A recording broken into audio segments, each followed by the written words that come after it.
Hello, good morning and welcome to the AM News with me, Mabisi CBD. Now in our first story, a new variant of COVID-19 has been detected in Ghana. This was disclosed by President Akufo-Addo during his 22nd national update on the fight against the virus on Sunday. A myriad of strains have over the past few weeks been detected, case in many countries, triggering concerns about the propensity if the newly developed vaccines to aid in the combating the impact of the pandemic. Meanwhile, President Akufo-Addo also warned he would reimpose restrictions on movement should the surge in active COVID-19 cases persist. Important that I remind all Ghanaians that severe punishments exist on our statute books for persons breaking the law on the mandatory wearing of masks. Should anyone be arrested by the security agencies disregarding this directive, that person will be dealt with strictly in accordance with law. We do not want to go back to the days of partial lockdowns, which had a negative impact on our economy and on our way of life. But should that become necessary, that is, should the number of active cases continue to increase at the current rate, I will have no option but to reimpose these restrictions because it is better to be safe than to be sorry. So together, let us all ensure that we respect the protocols. Government is intensifying its strategy of enhanced 3 T's, i.e. tracing, testing, and treating, to allow us to identify infected persons, isolate them, and treat them. A considerable number of contact tracers are being mobilized to follow up on contacts of all who test positive. All laboratories, public and private, must supply in real time data on all persons tested on the common platform established by the Ghana Health Service. There will be sanctions against laboratories who fail to comply. We've also provided additional logistics, including vehicles, to the Ghana Health Service for the supervision and monitoring of asymptomatic cases being managed from home. Additionally, government is reactivating available treatment and isolation facilities across the country in anticipation of any further increase in infections. The provision of adequate medicines, equipment, and personal protective equipment to enable health workers attend to home-based patients is being effective. Away from that, the Ghana National Association of Small-Scale Miners is asking governments to immediately audit the work of the now-defunct Inter-Ministerial Committee on Illegal Mining. The committee was set up by President Akufo-Addo in his first term to help address the illegal mining menace across the country. General Secretary of the Association, Godwin Ama, says the committee failed to produce any significant results, even with all the resources allocated to it. The establishment of the Inter-Ministerial Committee on Illegal Mining was greeted with confidence, particularly by players in the mining sector. It was described by some as panacea to the illegal mining menace, which was wreaking havoc to the environment. Under the supervision of the former Minister of Environment, Science, Technology and Innovation, Professor Francino, the committee immediately got to work by purchasing drones and training pilots to fly same to monitor the activities of illegal miners. The committee also established mining committees at the local level and a joint security task force, among others. At the initial stages of the campaign against illegal mining, it appeared the committee was winning the war against galamsey. The confidence of the public in the body, however, began to wane when reports about missing, seized excavators made headlines. Coupled with the many allegations of corruption against key officials of the committee who were alleged to have sold some of the seized excavators, the committee came under heavy public criticism, but they continued their work regardless. The call for a non-partisan dialogue, according to the association, will be no different from what the Lands Ministry did back in 2017. For us to have another, I think we have all. We've had a lot of engagement, even within the interministerial. You saw the national engagement that we had. So the next stage is how do we implement this properly? We have everything. The issue is with the implementation and enforcement of the laws regarding, illegal mining. And so for us, the dialogue should not look at the whole issue. The dialogue should be channeled into how best do we implement this. You understand? Not to sit again and say, what do we do? Do we need Galamsey to be there or not? Already from 89, we had the promulgation of the small-scale mining law that came in. And then now we have the Act as amended, the 2006 Act, which is amended and is doing. It spells how it should be done. You understand? So I don't think we need to do that, because you look at formalization, you are looking at the legal framework, compliance to the legal framework, organization of the companies and how they follow their processes and technology. We have all now. What we need to do is to ensure that the enforcement of the laws and doing the implementation. But the Association of Small-Scale Miners, that was hardest hit during the fight against illegal mining, wants more than just dissolution of the committee. The time that they started this fight, the media was solidly behind. There was massive awareness that were created by the negative footprints of illegal mining to our environment and to the nation as a whole. And we saw all those things. But once you dissolve it, then at least we should know why. Even why were they not able to achieve what was expected as a committee in terms of illegal mining with all the resources that were given to them? Already the association has come up with its own conclusion that they didn't achieve the targets, the expectations, why the MSIM was set up. Based on what? And what we all wanted to see is the minimization of illegal mining and the restoration of our water bodies. Clearly, you can see from all indication that they couldn't achieve that.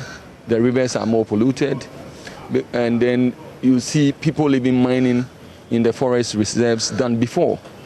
So that is why per our assessment we've looked at it and evaluated, and we realized that the evaluation that we've done in terms of looking at all the country, you realize we can give them 4 out of 10 in terms of their performance. But even before the call for audit materializes, leader of the task force established by the Interministerial Committee on Illegal Mining says leadership of the committee must be blamed for the failed war against the menace. More than 700 students could not be admitted to the Gambaga College of Education in the Northeast region due to inadequate classroom and hostel facilities. Principal of the college, Kasim Kora Nantoma, disclosed the institution could only admit 300 students for the 2020-21 academic year. He was speaking at a short gathering on campus to receive a newly constructed 10-unit boys' dormitory block. Correspondent Ilyasu Tanko has more.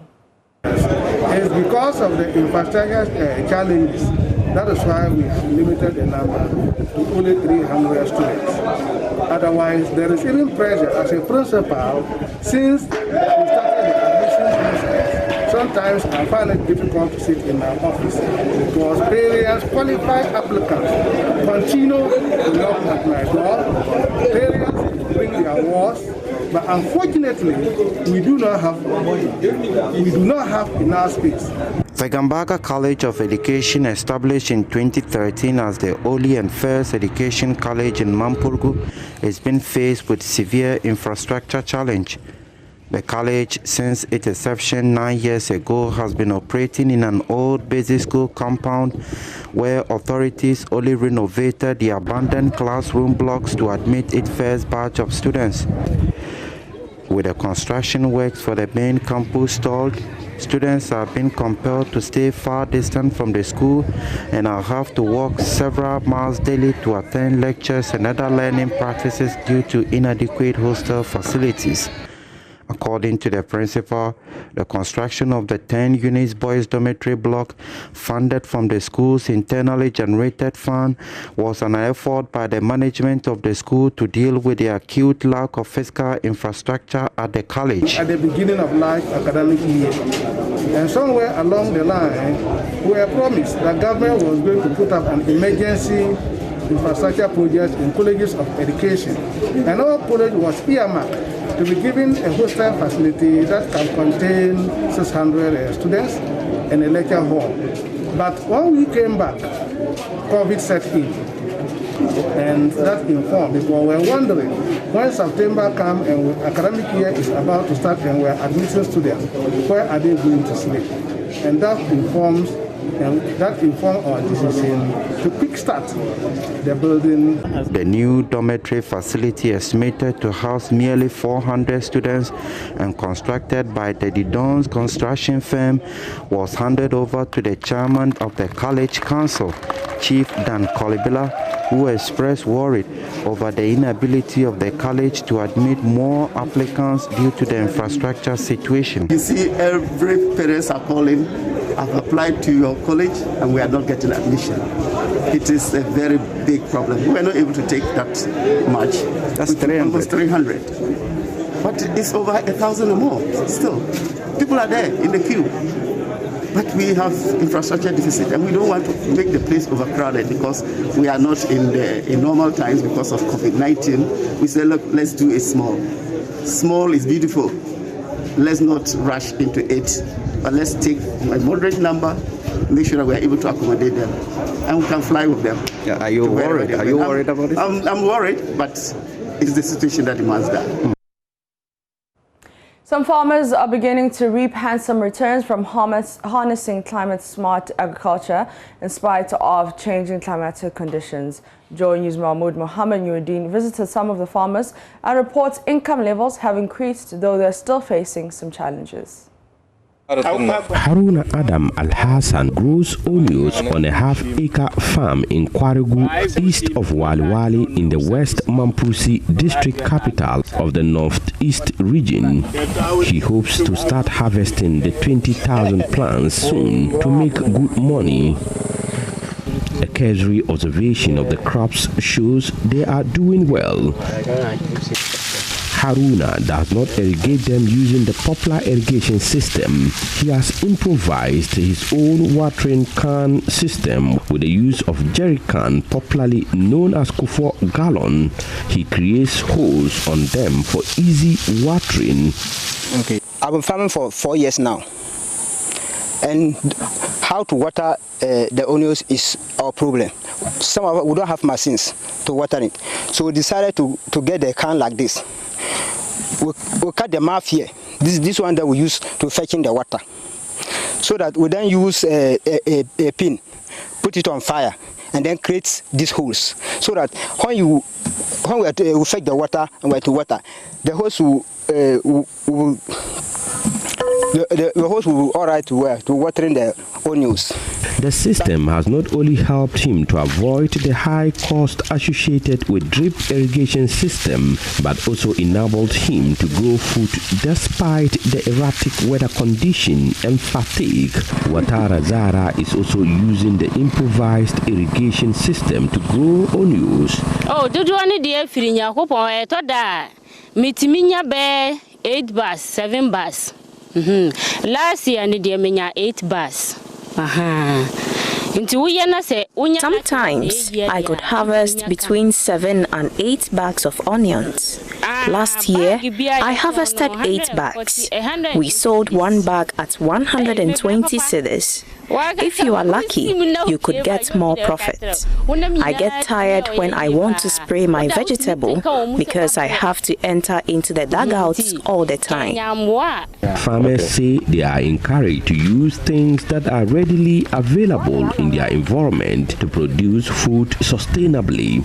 The rising temperature, declining rainfall and stormy weather are some of the climate factors that account for the reduction in the water resource base in some parts of northern Ghana. Shortage in water supply has great impacts on people's livelihood, with greater impact on women and children. But Haruna and his colleagues hope the improvised irrigation system will keep them well above their past income and increase food production. A report by Mohammed Nuruddin. It was a joyous occasion as the Multimedia Group Limited celebrated its 2021 annual prayer and Thanksgiving praise feast.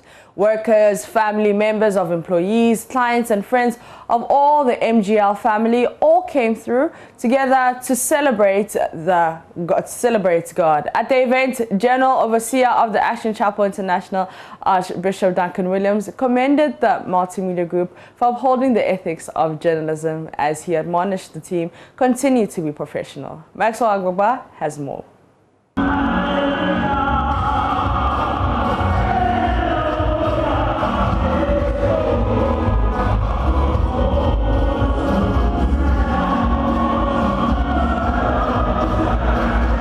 Workers of the Multimedia Group Limited, their family members, friends and clients came in their white attire to celebrate the success of the team and give thanks to God.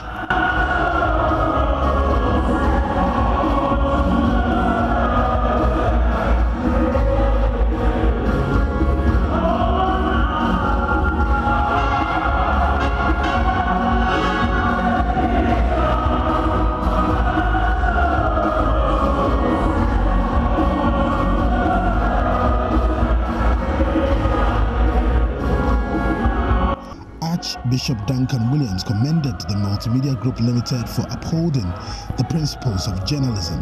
And I take the opportunity to celebrate every one of you, the Multimedia Group, and your CEO, Mr. Francino, for how far God has brought you. Over 20 years ago, he had a dream. He had a dream to give birth to what we are experiencing and celebrating today. Against every odds and against every contradiction, against different regimes, and against the coming and the going of political parties and governments, this organization has stood the test of times. I find that to be a very healthy thing, and I want to commend you for that keep doing it.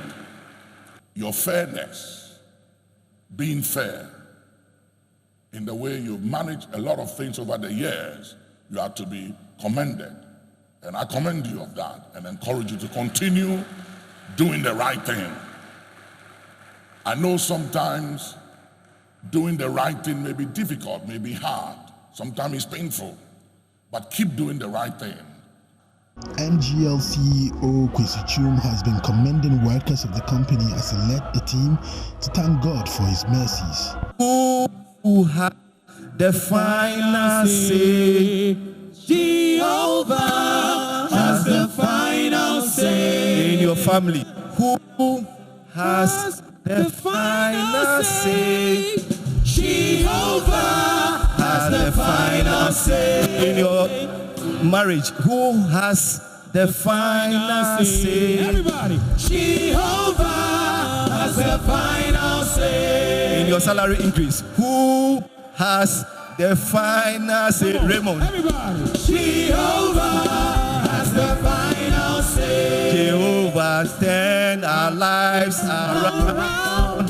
Jehovah turns our lives around. Oh, it's a way, there is no way. Jehovah has the final say. Jehovah turns my life around. He turns our lives around. He makes a way where there seems no way. Jehovah has the final say. Oh, we are live here at the Action Chapel International, where the Multimedia Group Thanksgiving service is taking place.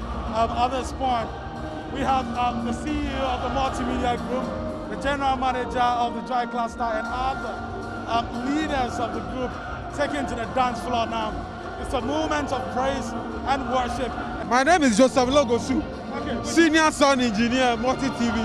Okay, tell me, what's the feeling like here today? Oh, it's great. You know, it's such an atmosphere of Thanksgiving. You know, 25 years in the life of an institution is not been an achievement, you know. So And Papa also said that a life of no thanksgiving is a wicked life. And therefore, as multimedia, God has done so much for us. My name is Oswin Ajay. I work with the Sales and Marketing Department as an Assistant Sales and Marketing Manager. Okay. We are just here, thanking a good Lord for how far He has brought us. It hasn't been easy. 2020, the year 2020 hasn't been easy for all of us. We thank God that, we are alive and we are kicking, and we're starting that 2021. It's going to be a great year for all of us. My name is Nat. I'm with sales. Okay. We just want to thank God for seeing us through 2020. Like our CEO said, God has been good to us, and we hope that 2021 is going to be better. Oh, Gregory Ajiman, Sound Department. Okay, tell me the excitement. Oh, it's very. I'm happy because 26 years in media is not an easy thing. I've been working with multimedia for the past 8 years, and I think multimedia, when they talk about media in Ghana and Africa, multimedia is the best. I want to tell all the workers of joy that God richly bless you all for the great work you are doing. I'm very excited. We have every reason to give God praise and thank Him for what He's done.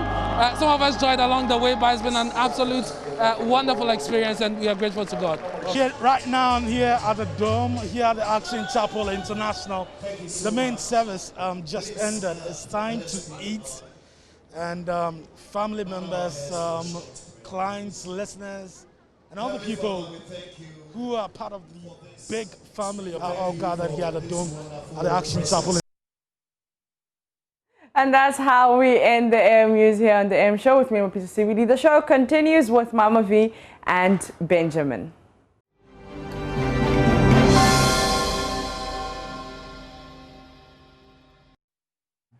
Well, thank you for joining us. It's another Monday, and of course, we're both here to dig into the papers. Yeah, it's good to have you back.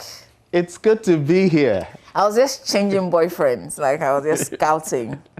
Well, now I'm back. So now you're back. I don't have to look. I'm back. Yeah. Look no further. Yes, man. But you're good? I'm well. Nice. I mean, I was just sharing my story with you. In these times of COVID and everything, look, you don't want to take anything for granted. So I just thank God that I'm back and able to do this. I missed this. I really did, though I was in no shape to be here. So. Yeah, it's good to have you. Listen, I thank God for your life. Amen. We can only do this if we're healthy. Yep. And so it's good that you're back. Yeah.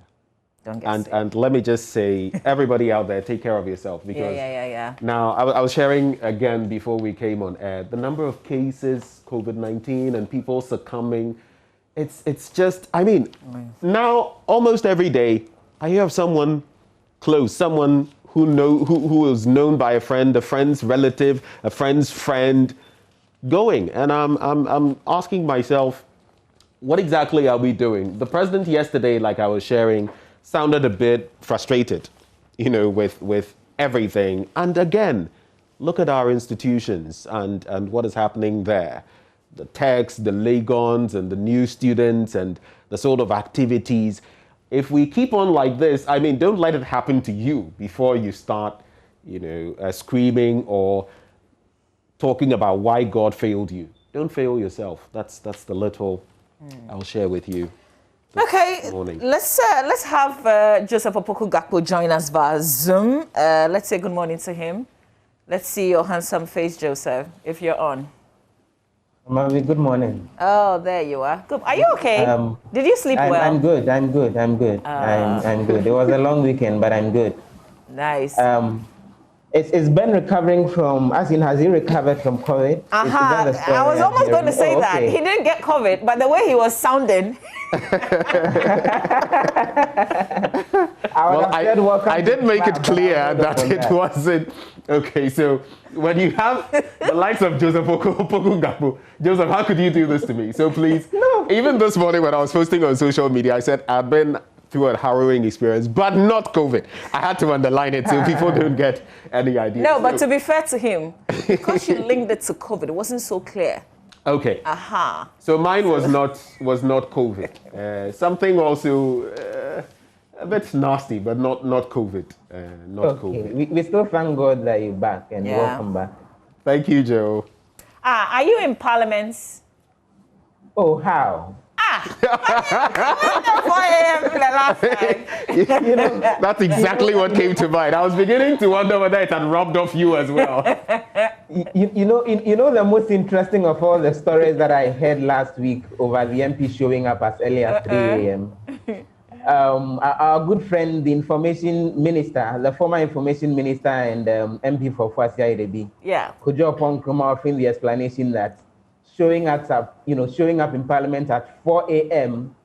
is regular as far as they are concerned, and that on the regular day they show up in Parliament at 4 a.m. Okay, wait. Kojo was talking to me here on the AM show because you see, I had just been shown the pictures of Parliament, like the entire one portion was absolutely full. And so I asked him if he was in Parliament, if he was in Job 600 talking to us, because he got on our Zoom at 7:30 a.m. And he explained that for him, being in town at that time was not unusual because he has an office very close to Parliament House. He didn't, not exactly the way that you've put it, but I get the fact that you've summarized it. I mean, he just wanted to say that for some of them, it wasn't unusual for them to be in their offices at that time. You get it? I'll leave the matter. I would have wanted to find out from my good friend Kojo when the last time was that he was in Parliament at around 4 a.m. No, I didn't talk to him at 4 a.m. No, I mean, I would have wanted to find out from him when the last time was that he had been that early, apart from recently in Parliament. We could call him so that you can ask him. But did he hear the responses of the NDC side? The Sam Jatters and the rest, and the fun they were poking Honorable Doyo and the rest, I didn't see the photo of her sleeping. Yes, I saw that I deleted it. I regret deleting. Otherwise, I would have just shared it. Shared it, exactly. But it looked like she was in a hotel room. I mean, it was too polished, like. It did. It looked like it. Okay, guys, let's dig into the papers. Opoku Gakpo, you've got the Fine and the Daily Guide. Do you want to start? So I can start with that. The Finder comes with a front page story. President gets tough on COVID-19 protocols, orders police to deal with defaulters, warns of possible return of lockdown. So the president's late night address, that's the main story on the front page of the Finder. Stop abusing the uniform police, that's coming from Samson Ladi INNA, the host of Newsfile. There's also the story from the Roads Ministry, 570 million Accra Tema motorway expansion contract, duly evaluated, negotiated. That's on page 12 of the Finder, and that's according to a statement from the Minister for Roads and Highways, that Kwesi Amakwata, he's the former minister and the caretaker minister there. You recall that there was a press conference by the minority a few days ago, and they raised concerns that the company that's taking up the job didn't get it through any form of competitive bidding. There are other stories here. Chinese frontline doctors to help Ghanaians combat COVID-19. That's very interesting for a nation that's moving beyond aid and all. But yeah, that's the development from China. We will insist on schools' adherence to protocols, and that's coming from NASIA. And I particularly skipped the story with the photograph of Mahama Yarega. It's also COVID-19 related. Parliament must suspend fees for tertiary students, and that's coming from Mahama Yarega. And essentially the story is that he's written to the speaker, seeking the leave of the speaker to file a motion and, seek for the House to approve a resolution that will virtually urge the executive arm of government to create a situation where students getting into tertiary institutions don't have to pay admission fees as part of the COVID-19 relief packages. So we're waiting if that particular motion will eventually be moved on the floor in the course of the week, and then subsequently probably debated and approved or rejected by Parliament. Let me move on quickly to some other papers that I have here. I have the Daily Guide as well, Mamavi. The Daily Guide comes with a very harrowing story on the front page. Pastor kills daughter 9 for being a witch. Very bizarre story there. Just to go through the first two paragraphs, a pastor of the Heaven Kingdom Palace International in Accra, Gideon Boache, has been arrested by the police in Kranza in the Bono East region for killing his 9-year-old daughter, Queensta Boache, for allegedly being a witch. And the story goes on to say the suspect is currently in police custody pending further investigations. Meanwhile, the body of Queensta has been retrieved from a sack in a cemetery at Nkranza and given back to the family for burial. Very, very harrowing story there. And then the two final stories on the front page, COVID on killing spree, and then Noguchi probes fake COVID reports.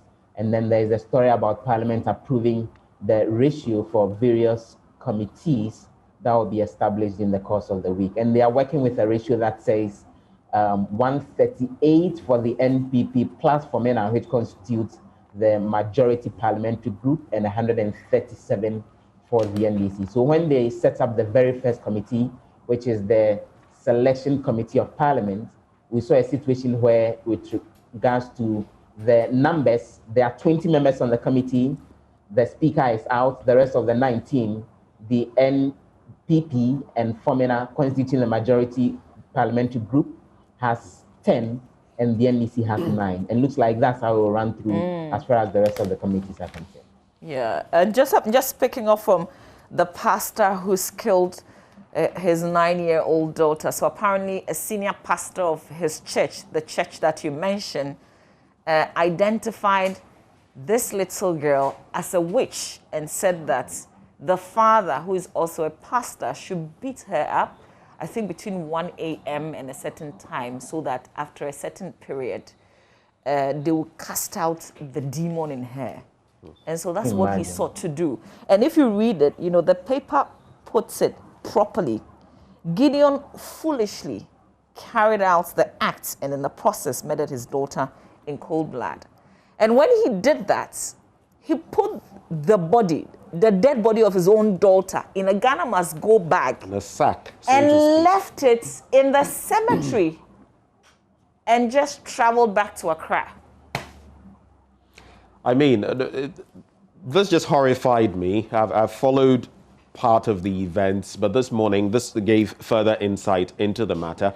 And, you know, I think from time to time, all of us need to take a second look at the Children's Act, for example. It talks about some of these things, exploitative labor, about torture, about some of all the things that, you know, shouldn't be done to children. And if you don't want the child, if you feel the child is, I mean, there are other mechanisms. You know, sometimes people are not aware of the other mechanisms that exist. If you feel the child is a burden, they may not be up to where they ought to be in this country, but there are measures in place. There are people who want children. If you think the child I would like to say this, you know, as a parent. So much of a pest. So you're a pastor and your senior pastor tells you that your daughter is a witch. So beat the child so that at a specific time, yes, and it will help. And then she'll be free from exorcise the girl. And then you foolishly also decide to do that. It's just plain foolishness. It is nothing else. It is you thinking that somebody is more intelligent than you and so says that your daughter is a witch. And then you believe that your daughter is a witch. Even if that daughter was a witch, it is your daughter. You live with the daughter. I mean, that's a child that you brought forth to in this world. And then you follow somebody's direction. What is your own direction? I mean, it's just like children going back to school in this COVID. And I've heard many things being said. I'm sure we'll get to that point. It is your choice, oh. You can decide that this semester, this term, you let your child stay at home because you don't think it's safe enough. Like Member of Parliament for Ningo Prampram has been saying that he doesn't feel ready with his family. I mean, it's your choice. It's your choice because it's your own child, it's your children. But don't make it sound like you want all of us to follow your directive. I have my own children, you have your own children. We take care of them differently. We may have some guides, some guidelines, which will be general, but we'll apply them differently. Let me not just take all the time ranting, but let's get into more of the papers. Well, let's check out the Ghanaian Times newspaper very quickly. Surges in COVID-19 cases, GHS races to secure facilities. I mean, in the last few days, the way I've been talking to people about COVID, I think I should be an ambassador because... Oh, you are? I have been on people and now it's getting scary, but that's the story there. GHS races to secure facilities to treat increasing numbers of patients in Accra. Some of the reports coming in tell us that our health facilities are getting, our ICUs are getting full. Well, that was as a last all week. Of that. It's not even getting full. Let me just give and some these comfort. are the these are the COVID ICU units specifically for COVID. Full. So it means basically if you were to fall ill, and especially if you're getting to critical point, it's going to be difficult for you to even secure a bed to talk of treat COVID. So just be on the lookout. Autopsies on 20 COVID-19 deaths reveal acute lung conditions. I may not get time to come back to this, but Bobi Wine to legally contest Uganda vote. I've been following this incident up to this very morning. But I ask myself, really, after 35 years in power, what does Yoweri Museveni want? 35 years. 35. I mean, forget all the surrounding circumstances and soldiers besieging Bobi Wine's house and his wife and everything, but 35 years. That's like, you know, it seems so, and then I remind myself, oh, this is our continent. You know, famously, Mo Ibrahim at a point said, we elect, and no disrespect to elderly ones who are leaders, we elect so many of these very elderly people as leaders in Africa. Where are they taking us? To the grave? You know, he was just joking with it back then. But you look at the youth of the continent, the age range, and you look at our leadership, and you ask yourself, what exactly is happening this continent? Anyway, so that's another one there. And I believe it is here that I saw the Speaker of Parliament. Yes, I won by 138 votes. All the bit about consensus. Bagbin, Sumana Bagbin has come to say, no, I think I chop them fair and square. And maybe to wrap up with this on page 10, FDA warns importers of unregistered products. It has been warning importers who fail to register their goods with the authority that they will not be allowed to clear their goods from the ports with effect from February 1, 2021. So another move to stem the tide of fake products coming into Ghana. Let's jump into the daily graphic on the front page. Upsurge in COVID-19 cases. Police will enforce safety protocols, says Mr. President. And I just wanted to ask Mr. President, why the police people, did they go to sleep or they were waiting for the president to say it before they enforce the safety protocols? That's been one of my headaches, really. You have a piece of legislation that is there that allows them to do the job. But must we have the president in his 22nd address say emphatic that police will enforce safety protocols before the police does it work? It's a question that I don't, because see, do you know why it stands to reason for me? Have you been looking at the police officers? Have you been observing them? They've not been wearing. A lot of them don't wear the thing. How can you go and tell someone to don a mask when you are not in a mask? You see, the problem, and I think I fairly know us because I'm also Ghanaian. Once it is not something that you do, you haven't been enforcing it. Now you have so many people not respecting those protocols. Are you going to arrest 1,000 people at a go and send them where? To jail for what, 4 to 10 years? But if you were doing it, that would be a deterrent. If you were enforcing it. You see, when we went under the lockdown and we had tight security and people were arrested, other people would be afraid because they know that this is what is going to happen. But we've relaxed. I mean, we've relaxed. People have relaxed in respecting the protocols. Law enforcers have relaxed in doing their job. And now we have the president coming back to say police will enforce safety protocols. I don't know. I mean, we go to sleep and expect that things will just be, you know, we like knee-jerk reactions. Let the thing hit, then we'll come back. I mean, how many people did not project that after election 2020 and on the back of some of the things we had done, we would see these? And we are seeing them. Yeah. We're never proactive. I think our law enforcers are not helping Mr. President. And if he sounded very frustrated yesterday and said, don't force me to get the country to go on another lockdown, police should take responsibility for some of the things that's happening. Because we know ourselves, if you don't punish us, we won't do the right thing. That's Mama it. Joseph. I think leadership needs to do more than just talk in this country. Our politicians have not provided the appropriate leadership when it comes to COVID-19 protocol enforcement over the last few weeks and months. You know, you look at the reaction on social media, and people are telling the president, when you guys finish your campaign and hugging yourself on platforms and crowding people into spaces because you wanted to campaign, you are now coming to threaten the rest of us that if we don't go by COVID-19 protocols, then you will reintroduce a lockdown. Where is leadership on the part of the politicians? What have they done to show all of us that this is how we need to get things done? People look at the hypocrisy, if I could call it so, and it upsets everyone. And so, yes, for our own health, for our own safety, all of us, our health, remains in the hands of all of us, and we should take the steps to protect ourselves, our friends, our families, our loved ones, and the general population.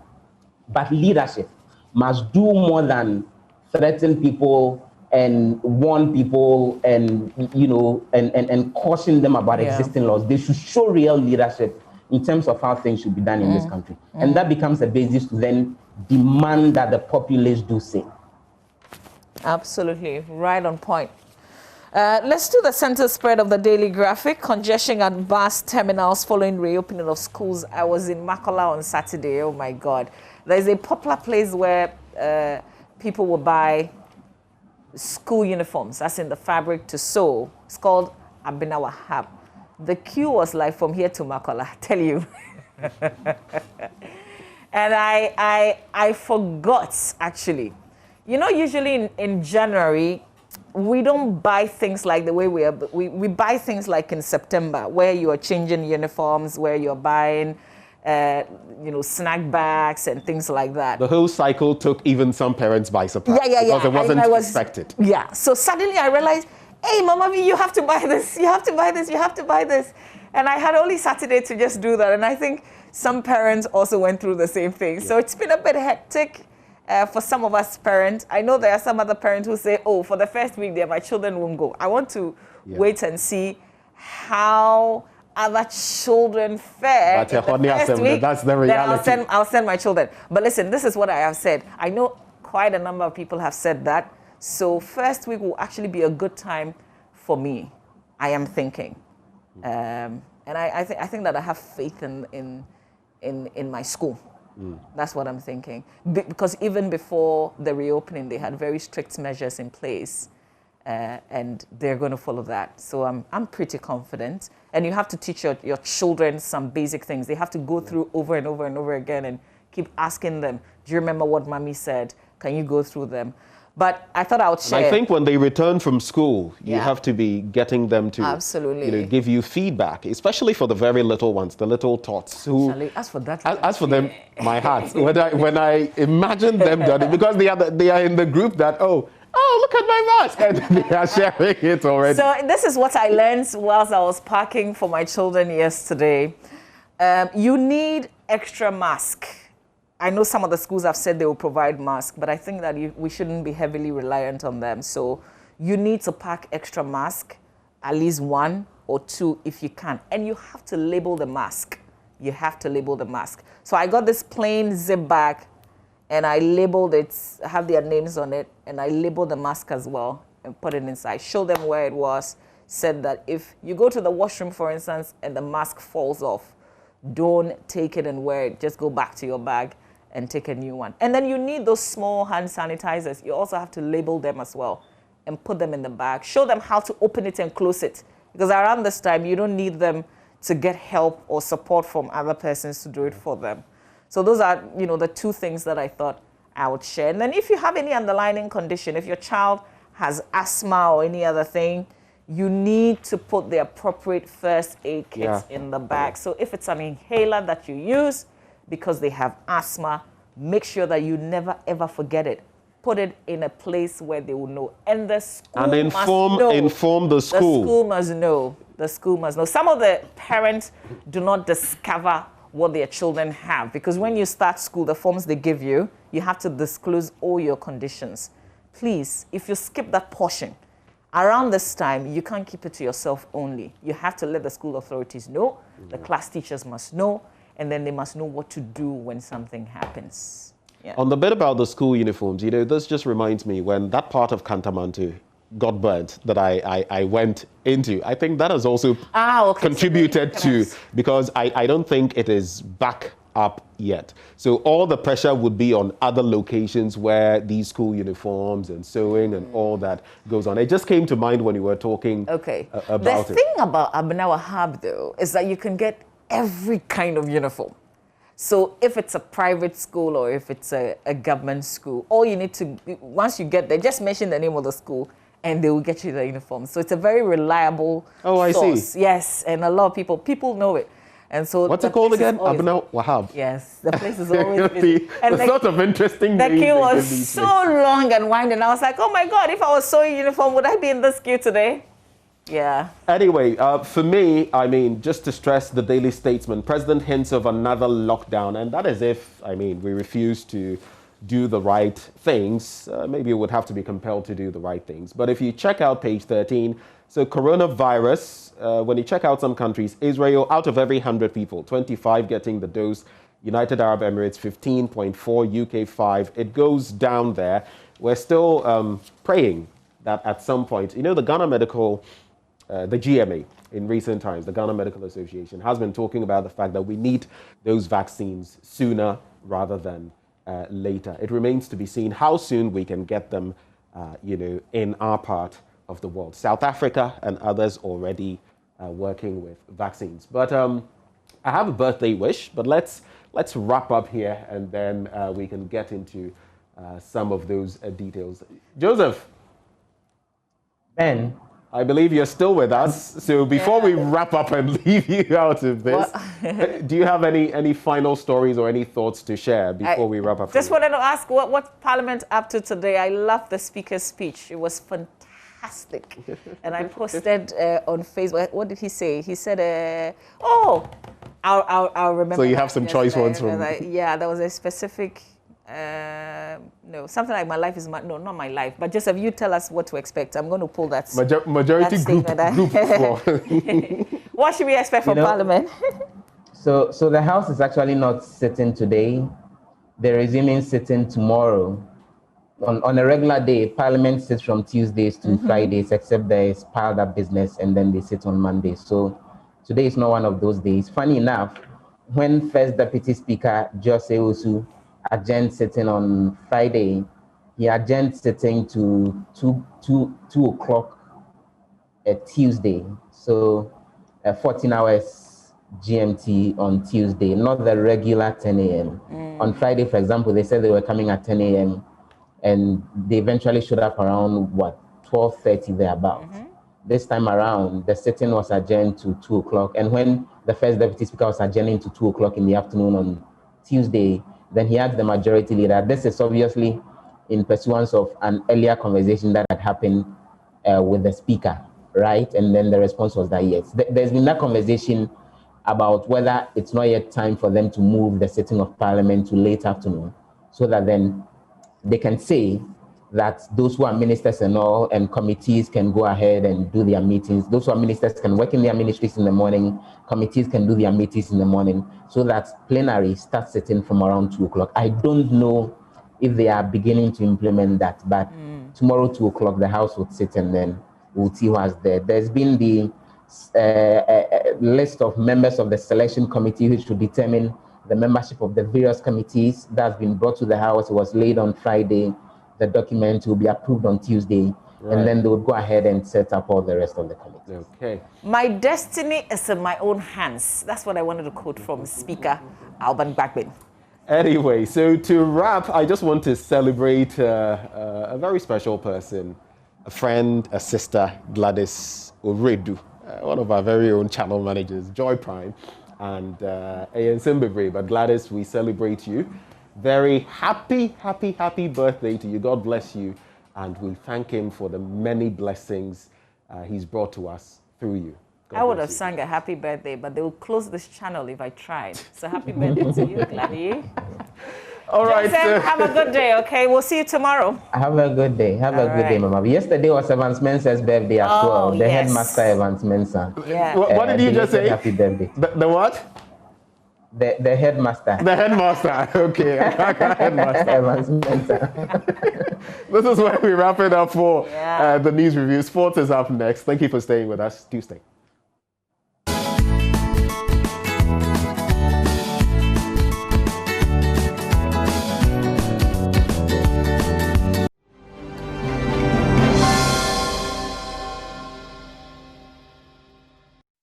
Thank you for staying with us on the AM show. And yes, a happy birthday to Gladys and also belated to Evans Mensah. If you're celebrating your birthday wherever you are, a happy birthday to you too. Good vibes happening also in Heart of Oak, and that's how we begin the sport today because the Phobians secured a 2-0 win against Teshiman 11 Wonders, and that's got them to the 4th position on the Ghana Premier League table. The Phobians won the game courtesy of goals from attacking midfielder Manaf Umar and also striker Victor Edu. Manaf opened the scoring in the 11th minute before Edu consolidated the lead in 3 minutes into the second half.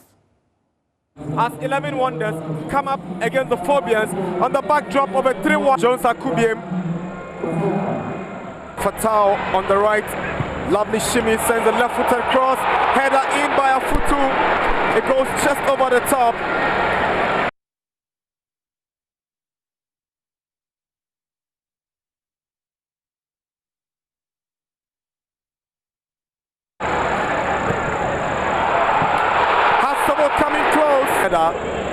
Sought to find Fatau. Afutu with a pass.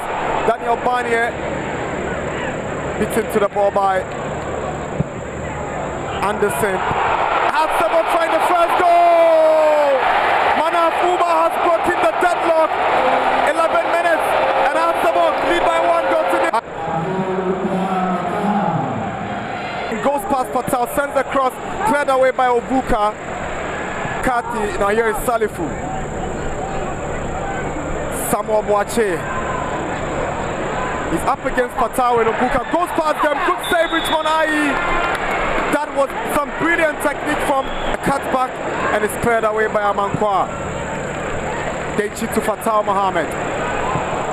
Fatau nearly beat the goalkeeper. That was brilliant. Mohamed Al Hassan has lost the ball. That was a powerful drive. Brilliant stuff from Victor Edu. Awesome. Brilliant. Simply fantastic from... He nearly stopped, went for it, one touch. Goalkeeper completely beaten. Incredible stuff from Victor Edu. His 4th goal of the season. 4 goals for Victor Edu. He has found his scoring boots. He's found his confidence under Costa Papic. And brilliant goal. Edu has made it 2. 1 for Manaf, 1 for Edu. It's 2-0. So Victor Edu scoring his 4th goal in 5 games, but that will be for later. Now though, we hear from the coaches of both sides. Whereas Costa Papic believes that the current crop of Heart of Oak players cannot put up a performance to satisfy him, even though they won, Ignatius Osefos would be more his team's inability to take their chances. For my opinion, we are progressing. Not creating so many chances like what I'm expecting, but we are progressing on the playing style. When is that players with have an injury coming back, when we have a little bit stronger competition inside of the team, we're going to perform better. At least 3 points for us is very important.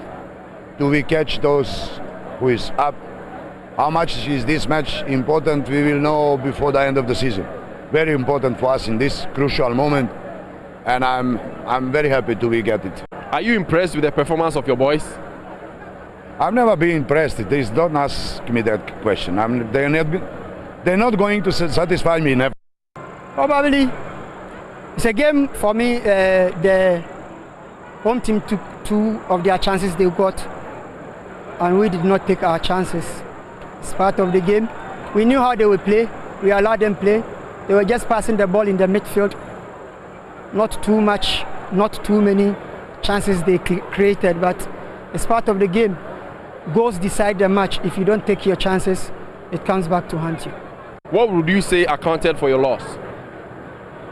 Pretty much, I believe that some of the decisions were not too good. You were slowing the game down at a point, but see, that's part of it. We'll learn from it. We'll progress. So let's do something about Asante Kotoko as well, for whom the third season running got a point from Sogakope after a 1-1 stalemate. Now, Dade Olomotiaglu scored early on for Wafa before Kwame Opoku scored again, grabbing the equalizer in the second half.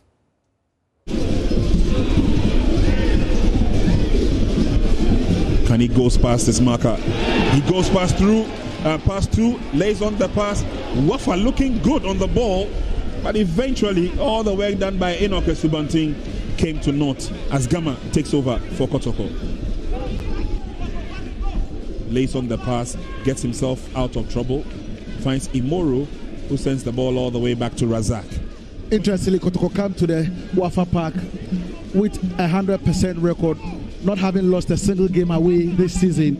They have won 1 and drawn 2. So you see, they are boiling with confidence. They think they can probably pick a win here. Let's see if they can do that, what they say. Well, last time they picked their win was in 2005. Since then, they haven't. Wafa have an opportunity. Oh, what a goal! What a sweet goal! What a sweet goal! And now Kotoko will be pushed to the wall to defend. They pass with flying colors. Lovely pass, thread through now, and Kotoko are back in the game through Kwame Opoku. Razak Abalora can't be too happy. Well, cautious build-up. We did say that. Tell us what you saw wrong with your team. Okay, I just no, they were relaxed too much. I'm a boys, were right on them. But the children, one can say that no.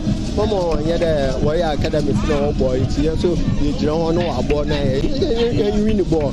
You win the ball and able. So you win the ball, what's the able? See, we are win the ball. Okay.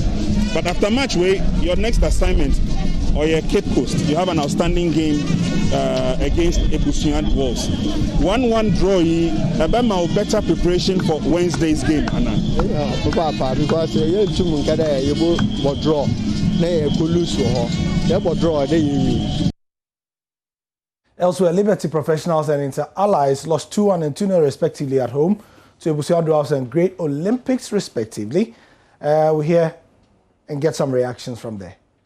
Welcome to the Car Rindolph Park here in Dansuman, match day 9 of the ongoing Ghana Premier League. And here at home is the Scientific Soccer Lads Liberty Professionals. They dare the might of Cape Coast-based mysterious Ebusian Dwarfs in this afternoon's encounter, which promises to be very exciting. Both teams are in dire straits, and if you do stay tuned to us here on Start Times at Depart Channel 247, we will be bringing you live action from Sogakope as well. Away we go with the commencement of the game here at the Dansuman Carl Randolph Park, and Ebusian Dwarfs are playing from a left to a right. It's the first incursion for Liberty Professionals as they move dangerously into the 18-yard box.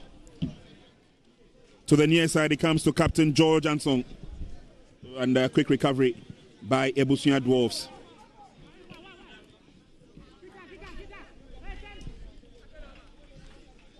Tidying up in defense for Liberty Professionals.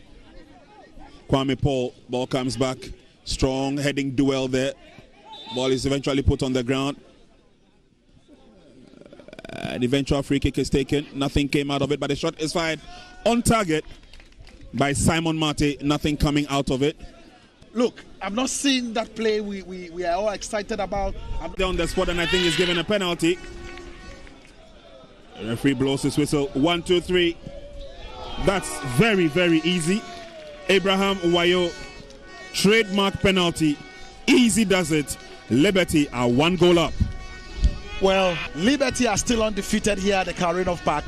And scoring around this time means they get the chance to play the type of football they want to play. Now they will become, now let's see how they probably run right. You see 1-2 Liberty defenders or midfielders trying to close down on him. I think that's why we've not seen plenty of him today. Free kick is on, and the header. Easy. Spoke about him just about a minute ago. Michael Ohene-Eje Asamoah puts the Busua Dwarfs back on level pegging. What a free kick by Simon Mate. What a goal by Asamoah Ohene-Eje Michael. But of course, Prince, let's talk about the delivery. Sumptuous delivery. Great delivery from Simon Mate, the former Inter-Allies defender. And Liberty Dwarfs. Rasta head George Asamoah fights hard for every ball. Now Busua Dwarfs have an opportunity. Fortunately, a bit too flat at that ball. It comes back to him, and that is goal number 2 for Busua Dwarfs.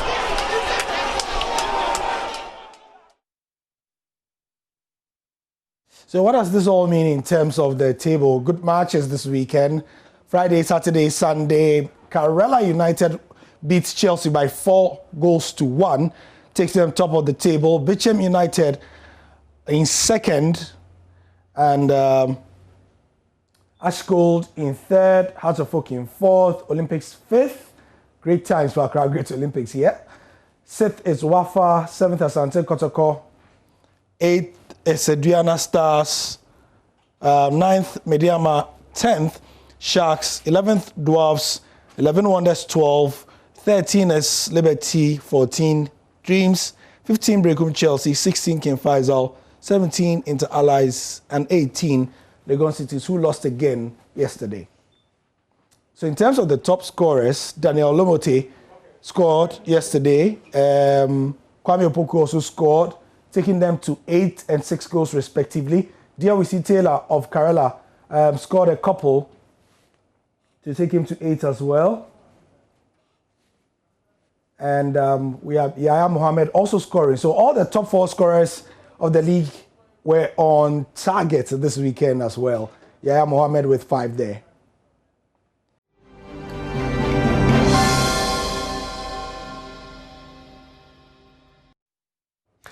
Welcome back. Of course, we're talking COVID-19. In the midst of all of that, we're reopening schools at many different levels. But the question is, how exactly are we going to be coping? And what is the scene like across the length and breadth of Ghana? As we started the show, we did intimate to you we're going to interact with parents, students, and indeed we're going to cross over to the regions to find out what exactly is happening in the different regions, what is happening in the institutions, and what we can glean from that moving forward. So we're going to have an interaction on that beat shortly, crossing over to the regions to find out what exactly has been happening. But even before we start with that, let me intimate, for those of you who missed it last night, that His Excellency the President has sounded the warning that indeed if we do not get proactive, if we do not change the way we're approaching this virus, COVID-19, we might have to go back to a lockdown situation. I bet that's not what any of us would want. But what do we do about it? That's the question to be posed. So we ready ourselves to cross over and actually interact with some of our regional correspondents and what they have to share. But before we get into that, let's find out what His Excellency the President had to say yesterday in that 20-second address. After I last spoke to you, I promise I'll do my very best to live up to your expectations. I'm coming into your homes tonight with some rather unpleasant news. When I delivered update number 21 some 2 weeks ago, I urged all of us to continue adhering to the enhanced hygiene and mask-wearing protocols that have served us well and which led us to the situation where we were witnessing a gradual decline in the number of active cases. However, since that time, we have seen an upsurge in the number of active cases, from a little over 900 to 1,924. Our COVID-19 treatment centers have gone from having 0 patients to now being 4 because of the upsurge in infections. Particularly worrying is the fact that the Ghana Health Service is recording on the average 200 new cases of COVID infections daily. The number of patients requiring hospitalization and intensive care is rising. The number of severe cases, which stood at 18 a week ago, has increased sharply to 120. 2 weeks ago, there was no critical case. We now have 33 in our treatment facilities. Again, according to statistics from the Ghana Health Service, the considerable number of persons who are severely ill are surprisingly relatively youthful persons with no previous underlying health conditions. The number of confirmed deaths has increased sadly from 338 persons to 352 within the period. Recent genomic sequencing undertaken by our scientists have established that some arriving passengers tested positive for new variants of COVID-19. These passengers have all been isolated. Furthermore, work is ongoing to determine the presence and extent of spread of the new variants in the general population. Detailed investigations of the cases indicate that apart from arriving passengers at our airport who tested positive, infected persons have recent histories of attending parties, weddings, end-of-year office programs, family get-togethers, and funerals. At these gatherings, most of them abandoned the use of the masks and were engaged in actions that led to them contracting the virus. Fellow Ghanaians, at this current rate, whereby 13 out of the 16 regions have recorded active cases, our health infrastructure will be overwhelmed if the situation continues. It will severely undermine the efforts government is making to revitalize the economy and put our nation back onto the path of progress and prosperity following the ravages of the pandemic. On 7th January, as I said, I swore to, and I quote, dedicate myself to the service and well-being of the people of the Republic of Ghana and to do right to all manner of persons, unquote. It is my duty to protect lives and livelihoods. In furtherance of this, I've instructed the Inspector General of Police to direct officers, men and women of the police service to ensure the rigorous enforcement of the law on mask wearing at all public places and in public transport. They are also to ensure the closure of all nightclubs, pubs, cinemas and beaches that may be operating in defiance of the law. They will be assisted by the other security agencies if need be. Persons in marketplaces, workplaces, and operators of public transport must conduct their activities in accordance with the hygiene and safety protocols. The wearing of masks in these places is mandatory. Regulatory agencies will undertake random checks to ensure conformity with COVID-19 rules.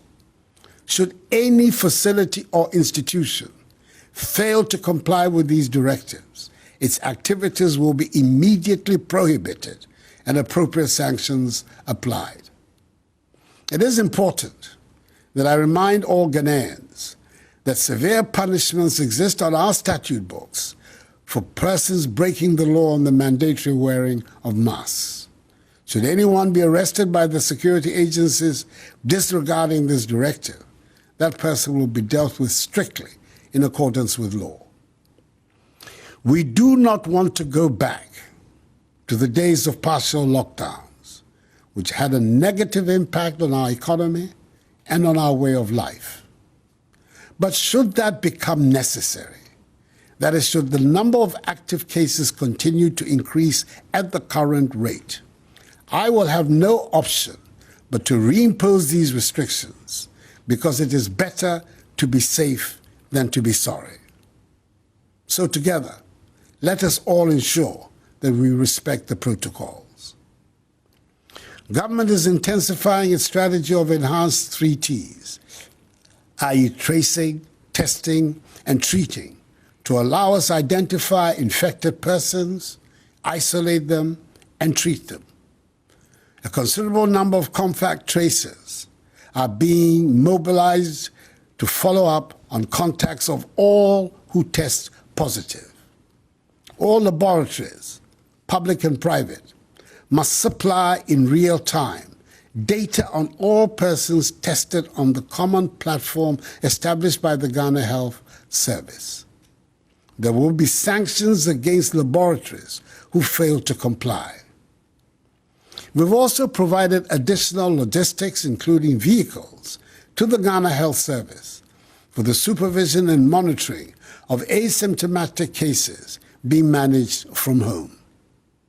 Additionally, government is reactivating available treatment and isolation facilities across the country in anticipation of any further increase in infections. The provision of adequate medicines, equipment, and personal protective equipment to enable health workers attend to home-based patients is being effected. Fellow Ghanaians, as our children in kindergarten, primary, junior high school, SHS2 and SHS3 resume school from tomorrow, I wish to reiterate that government has taken the required steps to ensure their safety in school.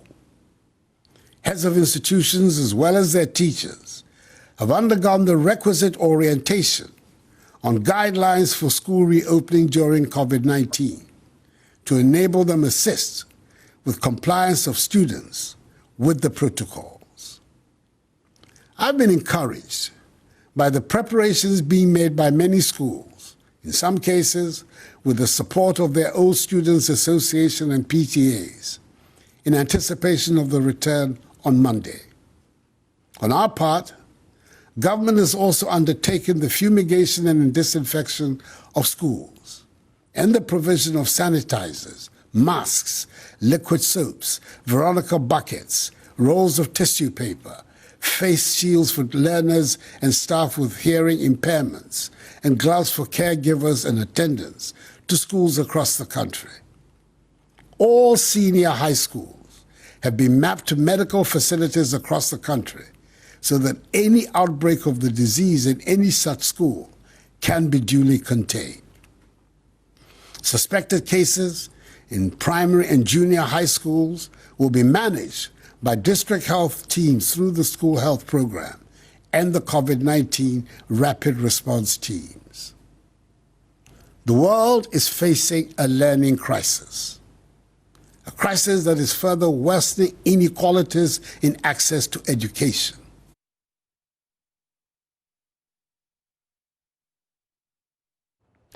And so that was the president from the 22nd address delivered only yesterday. And if you missed out, just some takeaways: 13 out of our 16 regions with infections, about 200 daily cases, and an increment of about 1,000 cases between, the last address, the 21st, and this one. A lot of cause for worry. But as we talk about the reopening of schools and the dynamics to consider in these COVID-19 times, we're going to be discoursing with Thomas Musa, General Secretary of NAT.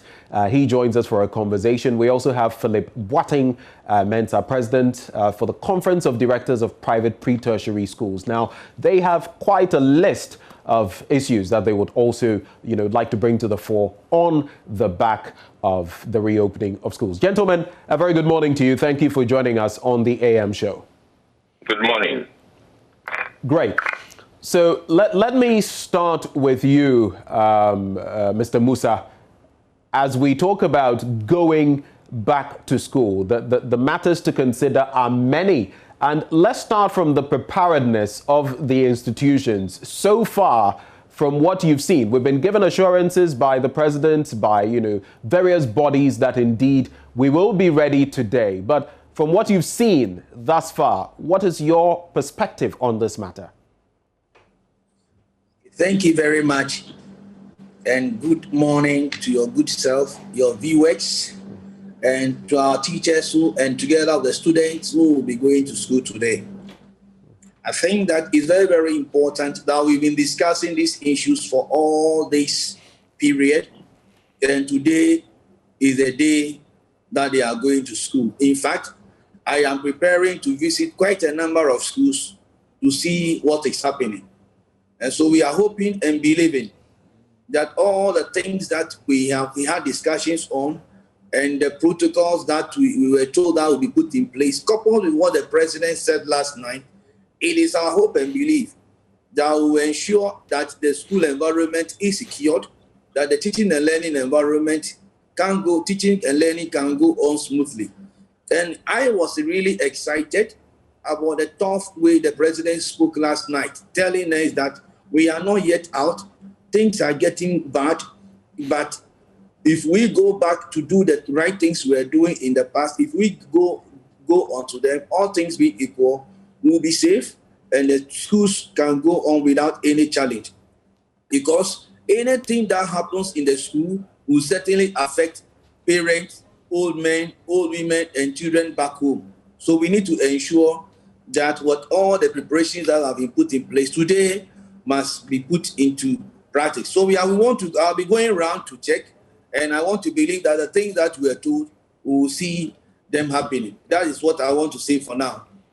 Okay, so that is to say that up to this point in time, of course, there were engagements pointing to the fact that prior to today, some institutions had taken stock of the logistics needed to, ensure that the protocols are followed. Have you not followed any of that? Are you waiting for today, when the rollout is happening, to be able to conduct any monitoring? Is that what you're suggesting, Mr. Musa? No, we followed up. We followed up. For example, the fumigation or the disinfection of the schools are things that we've seen all over the place that is ongoing. And aside that one, the issue of the face masks, the Veronica buckets, and all the thermometer guns and the PPEs, among other matters, they are all going. But it is one thing having the thing going, and it is also another thing seeing the things in the schools. So once we have seen the things going, it is very important that we go to the enterprise level, which is the school where the teaching and learning will take place, to see for our eyes whether or not the things are in the school, so that we cannot say that, yes, teaching and learning can go on. We can also be assured that the teaching and learning environment is secured. And that will also allay the fears of parents, that certainly all the promises that were made and also all the PPEs that were deployed, they are in the schools. And that is why we all need to go there and see what is happening. And we also encourage the media to also follow up, to check whether all the PPEs are in the schools. It's very, very important to all of us, for all of us to get involved.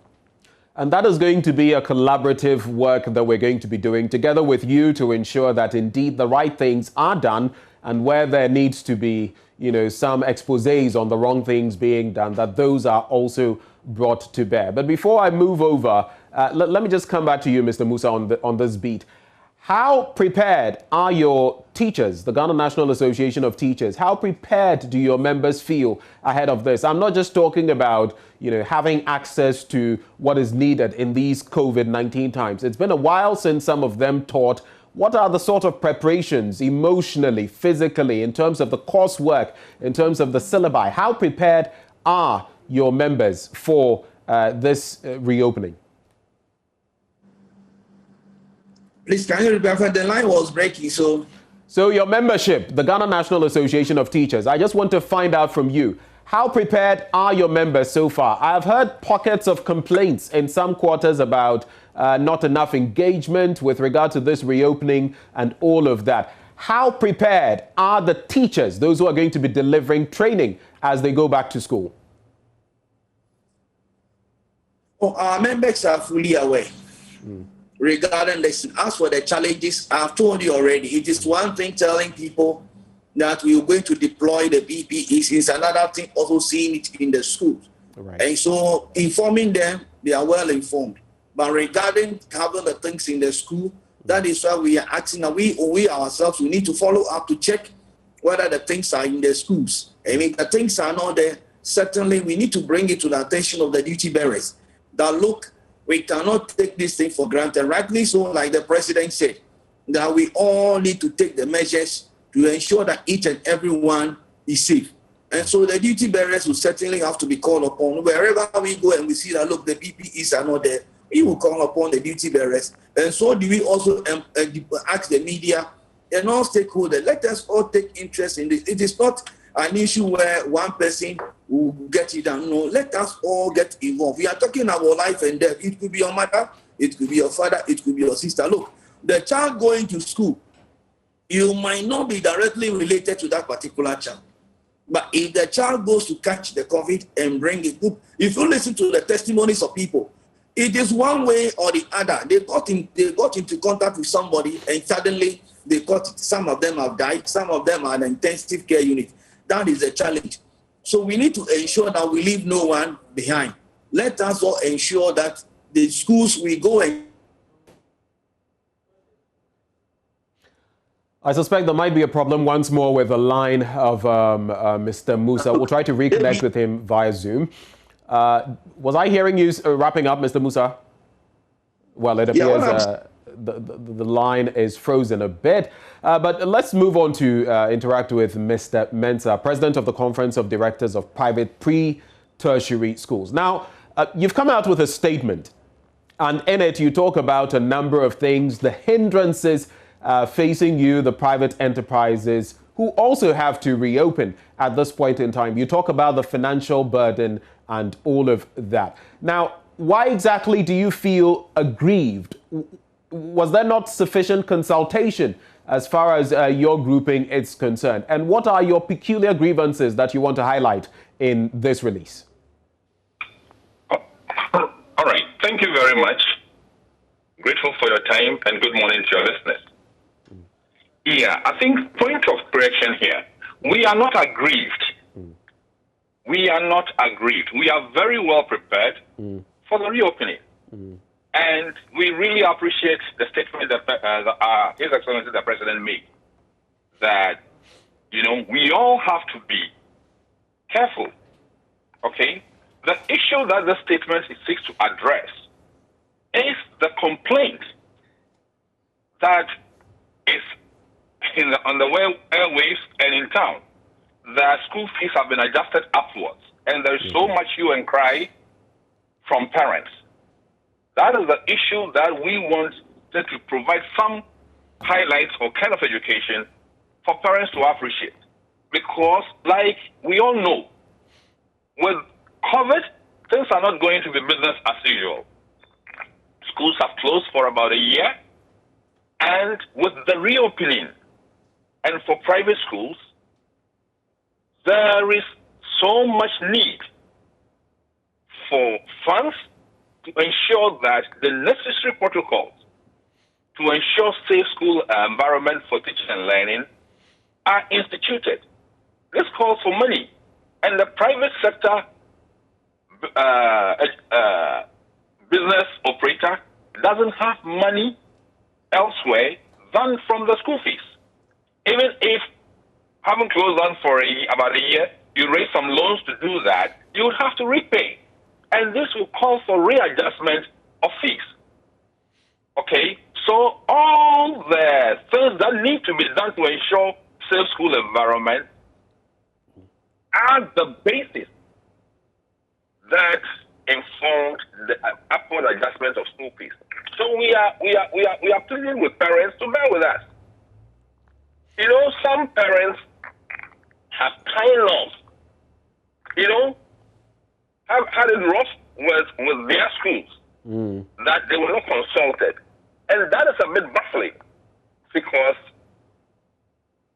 the fixing of school fees in a private educational institution is for the school owners. It's for the school owners. Parents are stakeholders. We respect that. But when it comes to fixing of school fees, the school proprietor would have to look at other indicators and the standards they are pursuing to fix the pricing. In considering, let me, pardon my interjection here. In considering the standards and all those things you talk about, are you also considering the pocket of the ordinary parent who has also suffered, been battered by COVID-19, maybe has lost his or her job, or maybe is just trying to get his or her business back?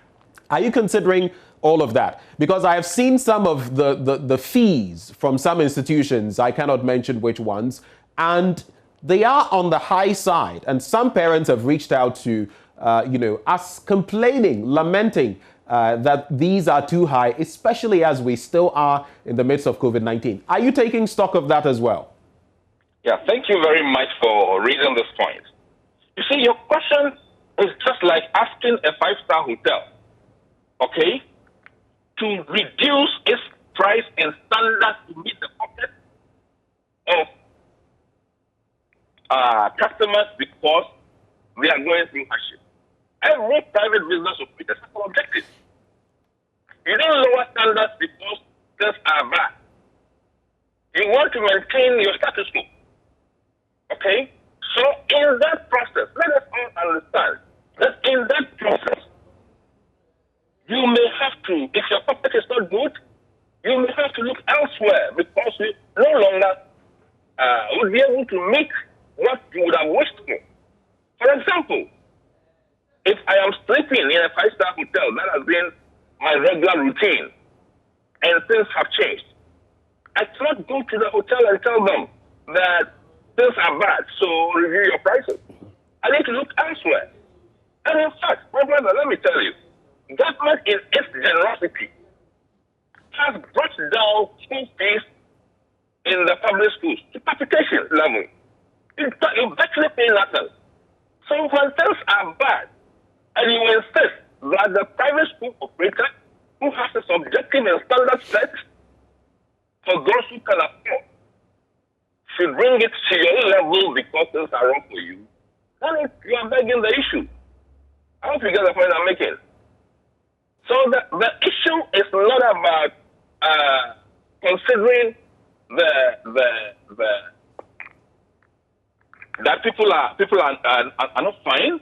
Of course, we reckon that things are not as usual, and the cost on private schools operators are so peculiar. You all recognize that private time, even the online program that we were running, the Metro, with reduced fees, parents were not patronizing. Teachers were left to their fate in the private schools, and only God knows how we have failed through to date. So, if you evaluate yourself and you think that things are not too fine, it will be weird to insist that I want to sleep in a five-star hotel, but my money can take me to a two-star hotel. Right. So this is the posturing now of these pre-tertiary institutions, these private institutions, and of course, this wouldn't have come to the fore if not for the fact that a lot of parents are crying about the sort of sums that are being demanded from them. Is your association willing, since it appears on the cost front, you are not willing to budge? Are you then looking forward to maybe losing some of your clients in terms of students? Are you willing to take that hit rather than maybe judge with some of these parents to ensure that maybe those prices could be looked at? Is that an alternative you're looking at? Well, in a free market economy, when there is a price variation, certainly some will fall out, some will come in. Okay? So that is not a big deal. Some parents have already moved on. And in fact, let me tell you, you wouldn't have 100% of parents returning to same school, right? People are moving on depending on pocket level, because if I am reducing what would help me maintain safe school environment, then it is about telling me to compromise the protocols that have been instituted. Because whether I like it or not, if I want to operate a private school, I must ensure that we respect the president's directives. Okay? So you cannot do any other thing but by pricing it to a level you meet those protocols that must be instituted. And moreover, you need, if you are a top class school, you need qualified teachers. And they are expensive. Now, it is difficult to have teachers because some teachers have moved on. Some don't even want to come back to the teaching field. So if you don't price well to keep the teacher who has suffered for almost a year because he was in a private school, you may end up having a beautiful structure, beautiful environment, but you cannot have a good teacher to teach the children. So all these things come into play. So, my brother, if you want to eat kinky, I'm sorry, but we bear with parents, and parents should bear with us. Point well made from that angle. Right before I let go of you, I'd just like to find out, I want to believe you are the helm of affairs of one of these private institutions. Now, what has your preparation been like ahead of today? Would you say you have what it takes to reopen today? Sure, very well. Well positioned because, early on we had, the routine protocols to ensure basic hygiene in school. But as we're talking, even the soap and sanitizer dispensers, we did not go for the manual that you have to push. We had to get automatic. So you fix your hand there, you don't touch it, and it drops in your hand. We've made sure that every point in the school, we have them. The hand washing station, those that we have ensured that you don't use your hand, you use your legs to go through all this. You use your leg, you press, you get water, you press, you get soap, you fix your hand under automatic dispenser, you have soap or sanitizer. So these things are very well expensive. And to have these facilities, you know what? I just moved out of a top school that runs the British system. Even with those that charge so much, they're using the manual stuff. The protocols there are so perfect though, but let me put it, private schools are so ready. The local system schools are trying so hard to ensure that the systems are intact to ensure still teaching and learning. Well, Mr. Mensah, this is where we'd have to, wrap this up. But thank you very much for bringing us up to speed. Like we said, this is, a collective decision that we've taken as a country. And be you a parent, be you a student, be you a media person like I'm doing now, or even those who are going to be on the ground teaching, we have to ensure that everybody is contributing his or her quota. As a parent, how do you feel?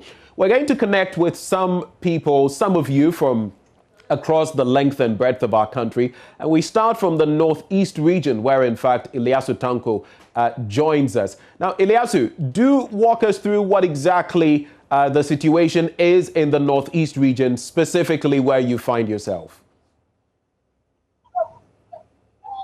Well, Benjamin, I am currently here in Wale, specifically an area called Kukwazo. This is a primary school block.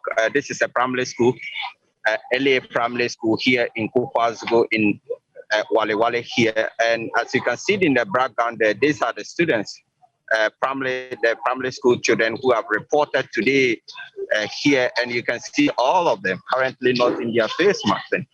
And there's no any sort of observance of the protocols here. I cannot see Veronica Bucketed. In fact, the teachers themselves arriving here are not in nose masks.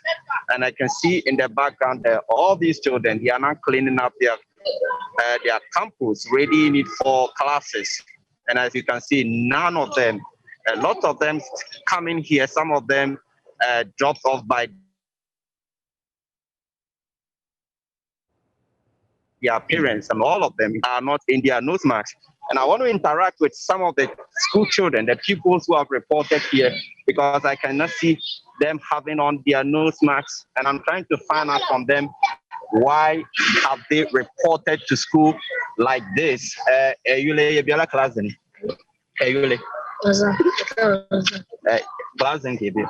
Class 6. Class 6. I would like to channel on your nose mask now. You have sanitizer. You nose mask there. I don't have money to buy. You don't have money to buy? Yes. Did your parent, your father or your mother see you coming out to school like this? Yes.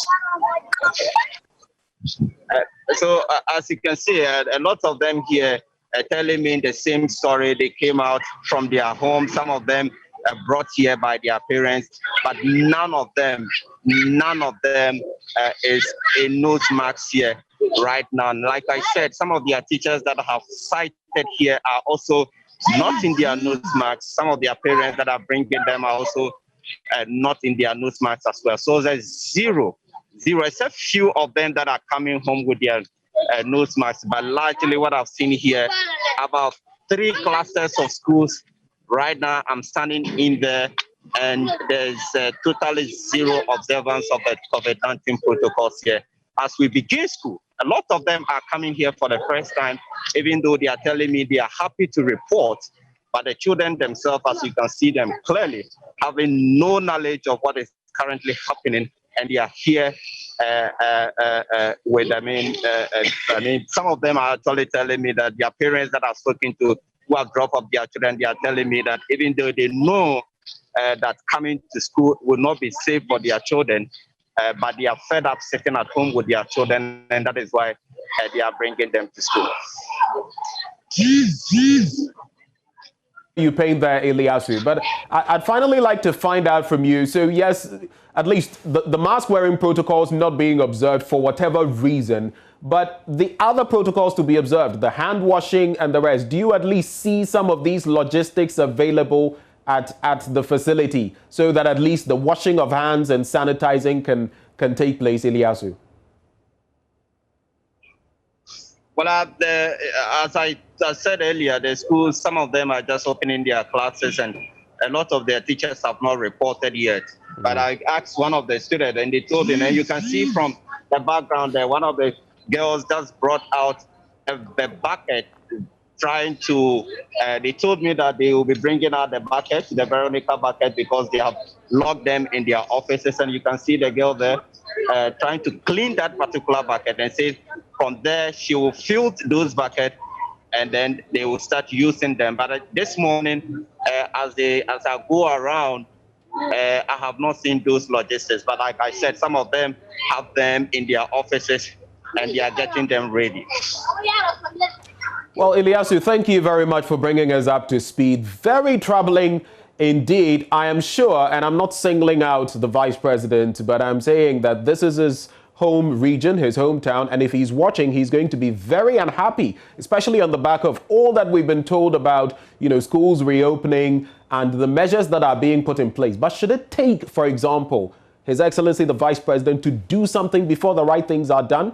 These are parents who have, sent their wards out there without masks. So what must be done? How do we prevent the spread of COVID-19 even as schools reopen? I do not feel it is fair at all to any one of us because we are all at risk. But let's now cross over to the Ashanti region, Kumasi to be specific. Nanaya Ojima is on hand there, and he's going to be telling us about whether indeed the protocols are being observed, what he has observed so far this morning. Nanaya, so what is the picture in Kumasi currently where you find yourself when it comes to the reopening of schools and the observation of the COVID-19 protocols?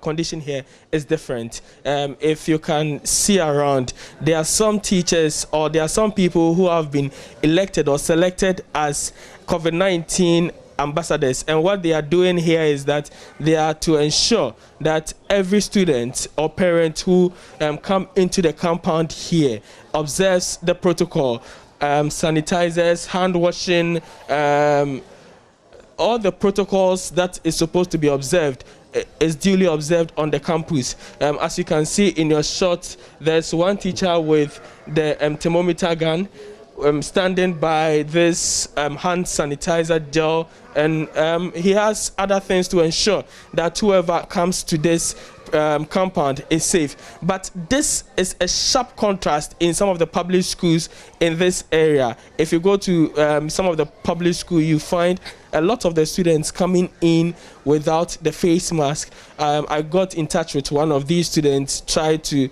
have a conversation on why he doesn't have the face mask, and he told me he has it, but it's in his bag. And at that moment, he wasn't ready to put it on until he gets to the campus. So he was waiting to get to the school compound before he wears the nose mask and observe the protocols. On this campus, it's different. In the private schools or in the international schools, the situation is different. Everybody in the school is being made to wear the nose mask. As you can see on this campus, social distance is being adhered to. Classrooms, students are being spaced out in these classrooms. So if you come to the private schools, the situation in these schools are different. You know, when I got here, I met this parent. She was very worried until she entered this compound. She was worried, but now, per the protocols she has seen here, according to her, her fears has been allayed. So I have her now, and I'll try to speak to her briefly. Over school, maybe school mo me hu nyoma bebre fi say me dem me ba ni free efie ba na me yem hyehye me say enu akra sama ye ti free na na do ano no na ayese ha adwen enso me be wura se me ba ha be 640 something me ba na protocols ni nyina egu akwam akola ni wura say na say bia all parents ne kra won hye nose mask ayema won run inside ana thermometer gun ni nyina ye check akola no na sa wo ba no temperature na wo higher ya ma wo sa de wa de kofi enti me ba se me hu se de o si horo mo nsa ye bibia na classroom on kra no wo ye parent aye ma wo nra classroom bia enti me ba no uduru ha teachers na je akola ne ko even me ba no me ba man feed no so me ba no omo me duru anom so mo ma me feed me ba no omo na je ne ko no ko feed ma ana 2 me ba no class 4 no classroom no Saturday na beje me ba ni bills, Friday na so mo spray ha. Saturday na me ba se bibia dia dance so mo spray ha se. Enti me ankasa no me ni age pa. Ena ba konso amesa aka se parent no. Se ye free fie ba e ma ye meduru ana ya hyenkwala ni nose mask no. Efi se yare no e kwan mu kra yetimi fa. Eti my advice nyina ne sese omo ba yen hyenkwala ne ofie ansa na ya ba beduru said ye bebe no bibi boni bi anye den ensi medamase. So she's cautioning all other parents to ensure that their wards observe these protocols before they get into the school, especially the nose mask wearing protocol. The things here are in order, and every parent that I've seen on the campus now is very excited. I have with me here the PTA chairman of the school, and I will speak to him briefly before we talk about other things going on in the Ashanti region. Good morning and welcome to Joy News. With the protocols and the measures put in place so far, are you impressed as a parent? We are so much impressed because a lot of work has gone into it.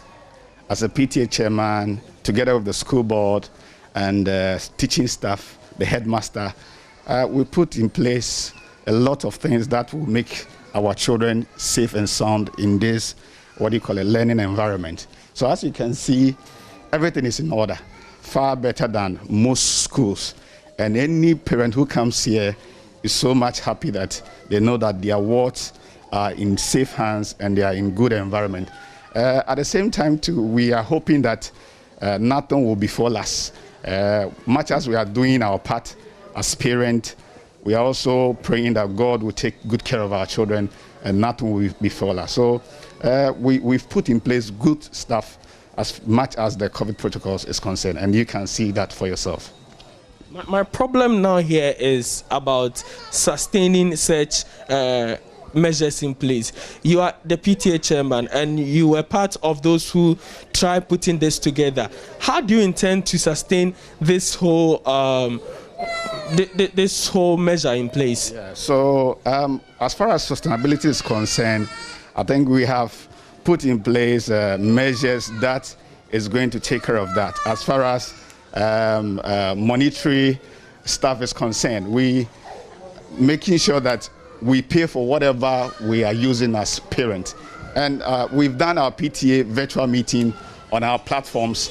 On this Sunday, we are going to have a face-to-face PTA, meeting, and we are going to see how best we are going to, sustain this thing. For what is happening here this morning, I believe that any parent who comes around would know that there is a need for us to sustain this for a longer period of time. Thank you very much. Please, your name? Emmanuel Bright Wilson. All right. So that is the PTA chairman of Amdek Montessori School. But what I said, as I said earlier, what's happening here at Amdek is a sharp contradiction from what's happening in most of the public school across the Ashanti region. The problem we are having now is that teachers and others are preventing us from filming on the campus. But I can tell you, most of the protocols are not being observed. All you see on these campuses are just Veronica buckets. So most of the students are not wearing the nose mask or the face mask on these campuses. So it's a worrying situation in the public school, most of them in the Ashanti region, but in the private schools, a lot is being done to ensure that these students are safe. Well, Nanayao, thank you very much for connecting with us from the Ashanti region. And that was a question I was about to pose to you with regard to whether that was reflective of other parts of the Ashanti region, specifically Kumasi. So a lot more work remaining to be done. Let's now cross over to the Bono East region. Anas Sabit is standing by in Techiman. Anas, so what can you report from Techiman this morning with regard to going back to school and the COVID-19 protocols? Well, I think the situation here isn't that different from what my colleague also reported earlier. I am at the Techiman Jungle Early Primary and Senior High School, and the students are here, or the pupils are here in their numbers, all right, eager to go back to the classrooms, their various classrooms. They are currently putting the school in suit. You know, it's been a while since the school closed down.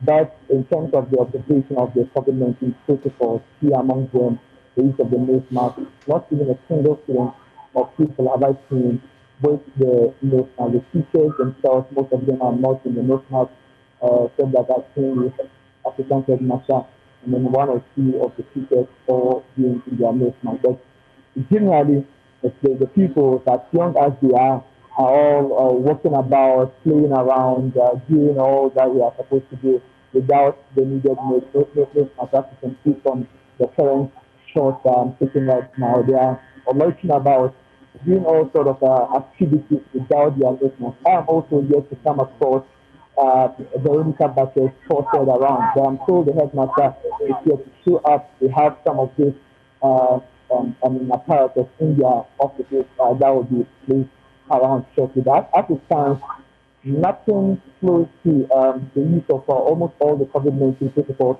can be set off here at the Techiman Jungle LA School here in the Bono East region.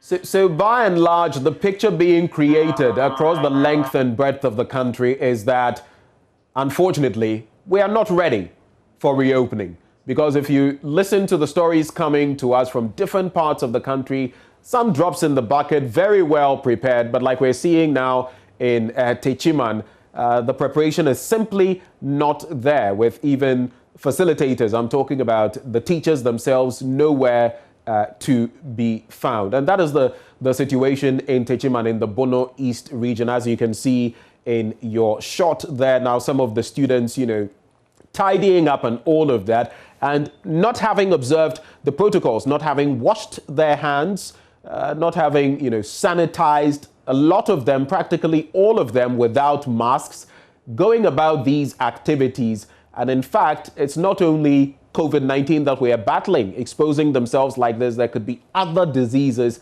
they could be subject to, all in the name of going back to school. Going back to school, very important, but the developments now rather tricky. But thank you very much, Anas Sabit. I think the picture is very clear from Techiman what exactly is happening. Let's cross over to Wa in the northern belt of the country, where Rafiq Salam is actually joining us via Zoom. Rafiq, so do paint the picture for us from Wa, what exactly the situation is there. Are the protocols, COVID-19 protocols, being observed? I can tell you that the protocols in many schools that I have visited in the one municipality of the Upper West region is being adhered to. I was at the oldest school in the one municipality, the one model. Formerly, it used to be known as the one Experimental Primary School. This is a school that was established in 1917, and so the school is about 104 years of age. And I can tell you that I counted close about 400 students, and then only less than a dozen of them are wearing nose masks. And then also in terms of the social distancing, it's also not being adhered to, because the teachers told me that it will be difficult these days to adhere to, because they have just reopened and they have to do a lot of organization, do a lot of tidying up. So if they are cleaning, they clean in groups, and so they are not sure that they can do it especially.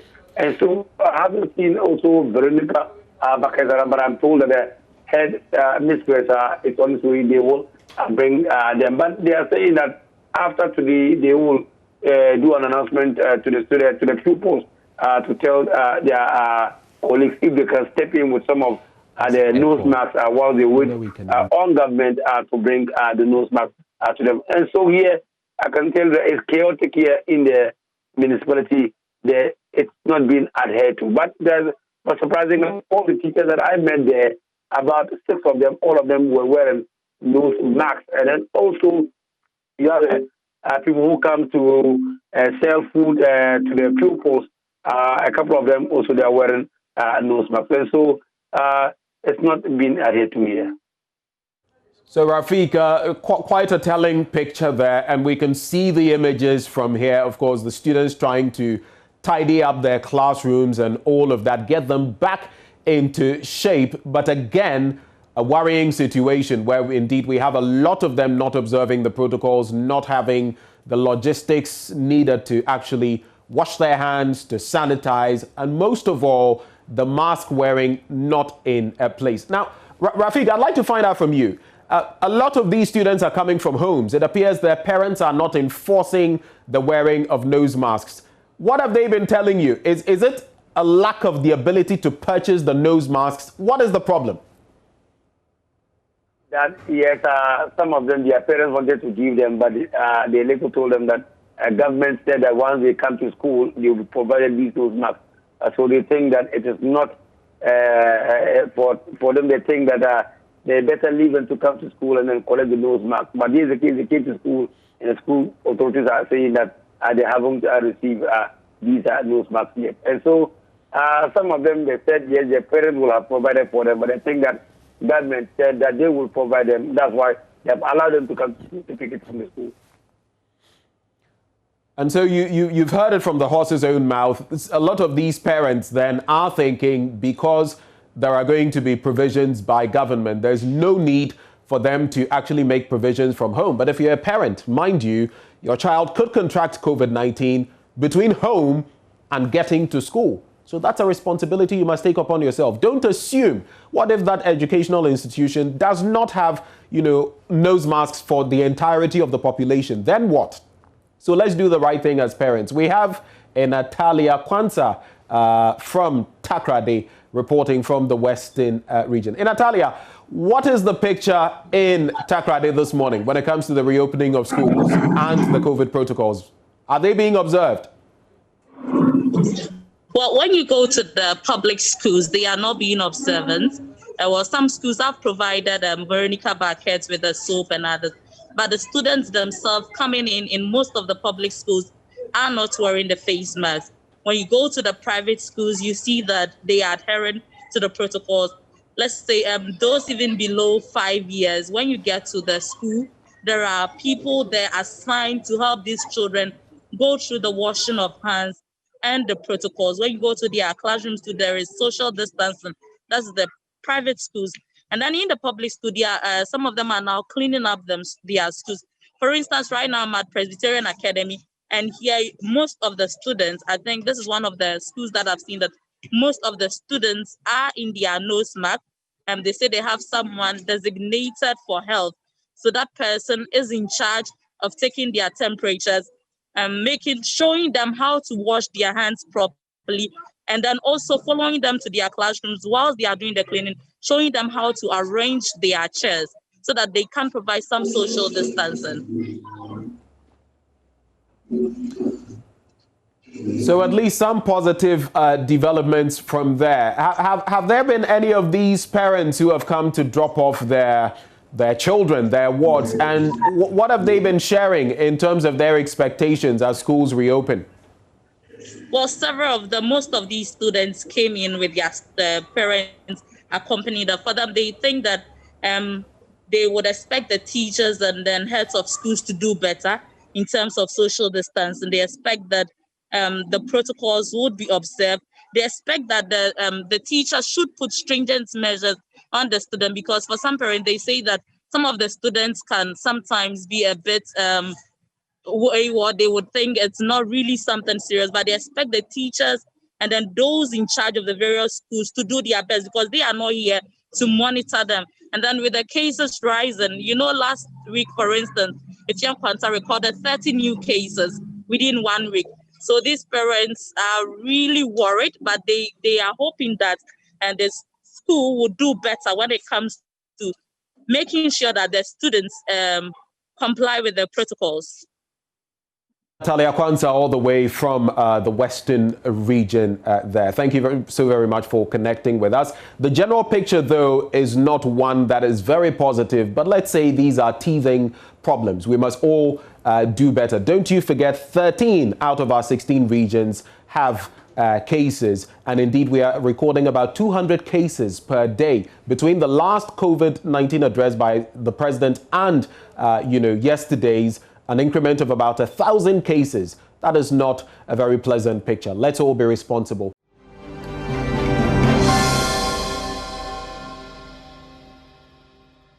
And staying on that beat, my co-host Mama Vio Uso-Abaje will now be interacting with Dr. Hilda Ampadu, who is actually the Inspector General of Schools, the National Schools Inspectorate Authority, for us to get a better understanding of what this means, what measures have been put in place, and what we should expect as a people. Mama V takes over from... So whatever is on your mind, why are you not sending your child to school? What are you not clear about? Kindly send it to us. On Twitter, use the hashtag AM Show. We will also put the WhatsApp number on the screen so you can send us your messages.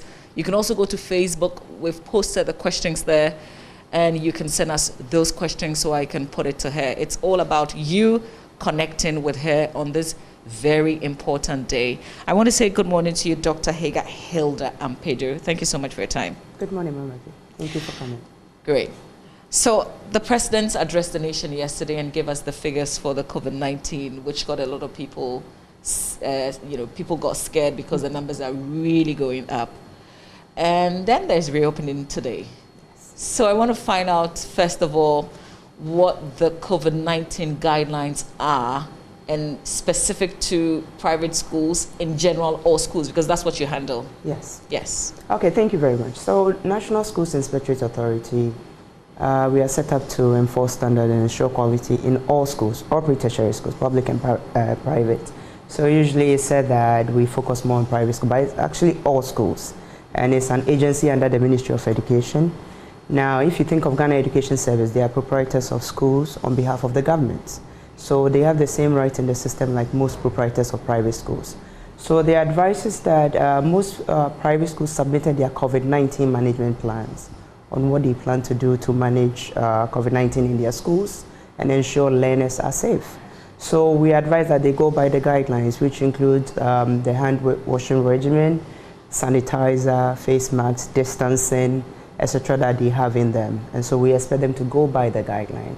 And so if you ask if we have put out any guidelines on our own, we've put out some broad areas where schools are supposed to focus on to ensure they have paid attention to, like the hand washing system, sanitizer, face masks. We also advise parents that when you are sending your learner to school or your child to school, you should ensure they have the basic requirements. They have at least a sanitizer and a face mask. In as much as government have said they will distribute PPEs, I want parents to also take their role in this seriously, to also equip their children before they drop them off at school. Yes. You can understand why some parents are still not very confident in the system that we have. And so some are waiting to see how the first week will go, for instance. Some are waiting to see how the second week will go. But how confident are you in what is in place, whether private or public school? I'm quite confident that the Ghana Health Service is on top of what they are doing. Yesterday, on Joy News, Dr. Kumar Boajo was on there, and he was stating the measures they put in place to ensure rapid testing, to ensure rapid contact tracing. Now, every school has been mapped to a health facility. And actually, for private schools, I engaged the owners of proprietors of private schools last week, and I walked them through the process of ensuring that your school is mapped to the Municipal Health Directorate and the Disease Control Office in that Health Directorate. So there's a system in place at Ghana Health Service to support every school should there be an outbreak or should there be a suspicion of a case in the school. So with that, I have confidence that Ghana Health Service will help us alleviate any fears or any doubts in if the unfortunate happens, what will happen. Ghana Health Service takes over the case, it becomes a national case, and they will handle it to the end. So I think with that, I'm quite confident that we have a process in place. I had an extensive conversation with the Deputy Director General of the Ghana Education Service last week on the public schools. So I want to ask specifically with the private schools, is there a directive on the number of children in a class, for instance? So the answer is not usually black and white because class sizes vary in terms of even physical space varies. So what we advise is to keep the social distancing meters. So if your class can take 30 students and they can sit according to the meters allowed, then you're allowed to keep them there. So what we enforce more is the wearing of face masks and the sanitization, because now we know that COVID is airborne to some extent. So whilst you are protected, you ensure that you don't get infected. But in terms of the seating arena, depending on the class size, then you go by the meters that are allowed, then you are able to keep the children in the class.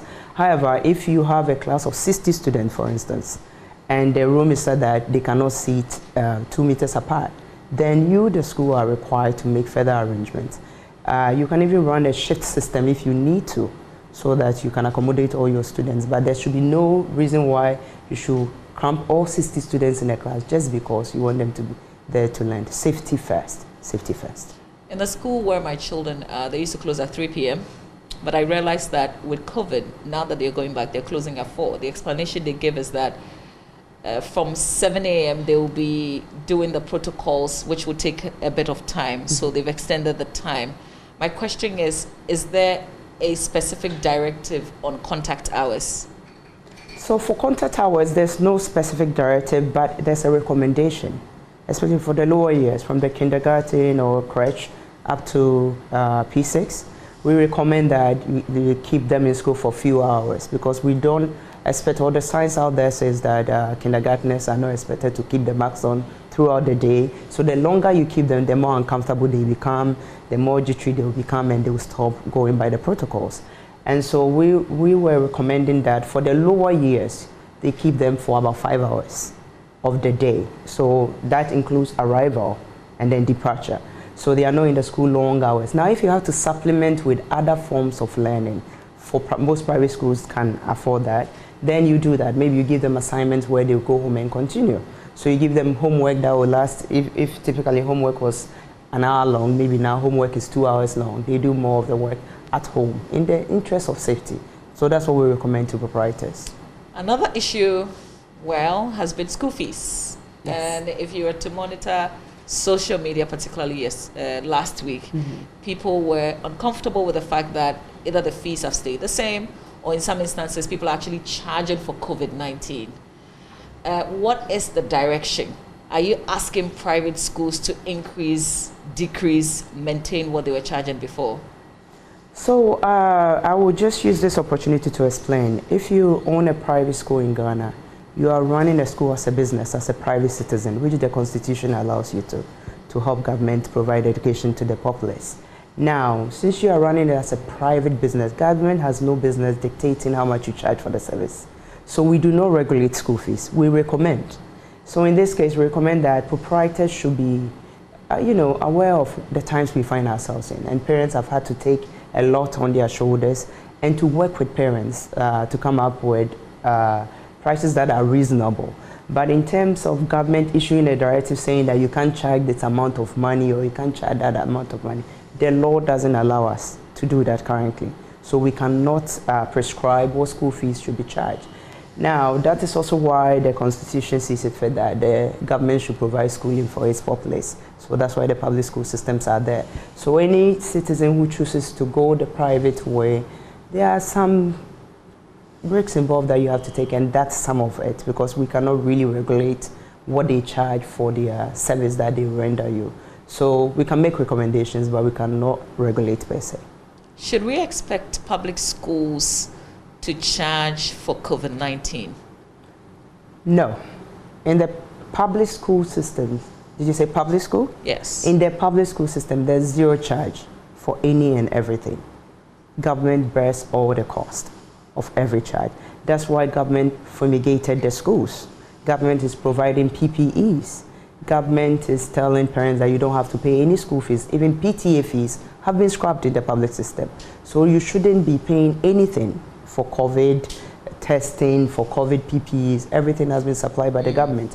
Yesterday I was listening to Professor Boko Amankwa, Director General, Ghana Education Service, on Joy last night, and he made the same assertion that they are taking care of every cost associated with managing COVID at the public school system, which he hears. So I don't foresee any school saying that any parent should pay anything for COVID-related costs in the public school. Great. What if the PPEs haven't arrived and you want to be proactive?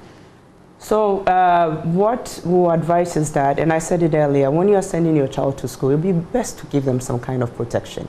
In as much as government has said we'll provide the PPEs, we know there are inherent delays because COVID is nationwide and we are managing schools nationwide. So there may be a few delays here and there. So if I'm a parent sending my child to school, I'll make sure at least they have a mask and a spare one. So the one in a bag and one on whilst they go, and a small bottle of sanitizer so that they are at least protected.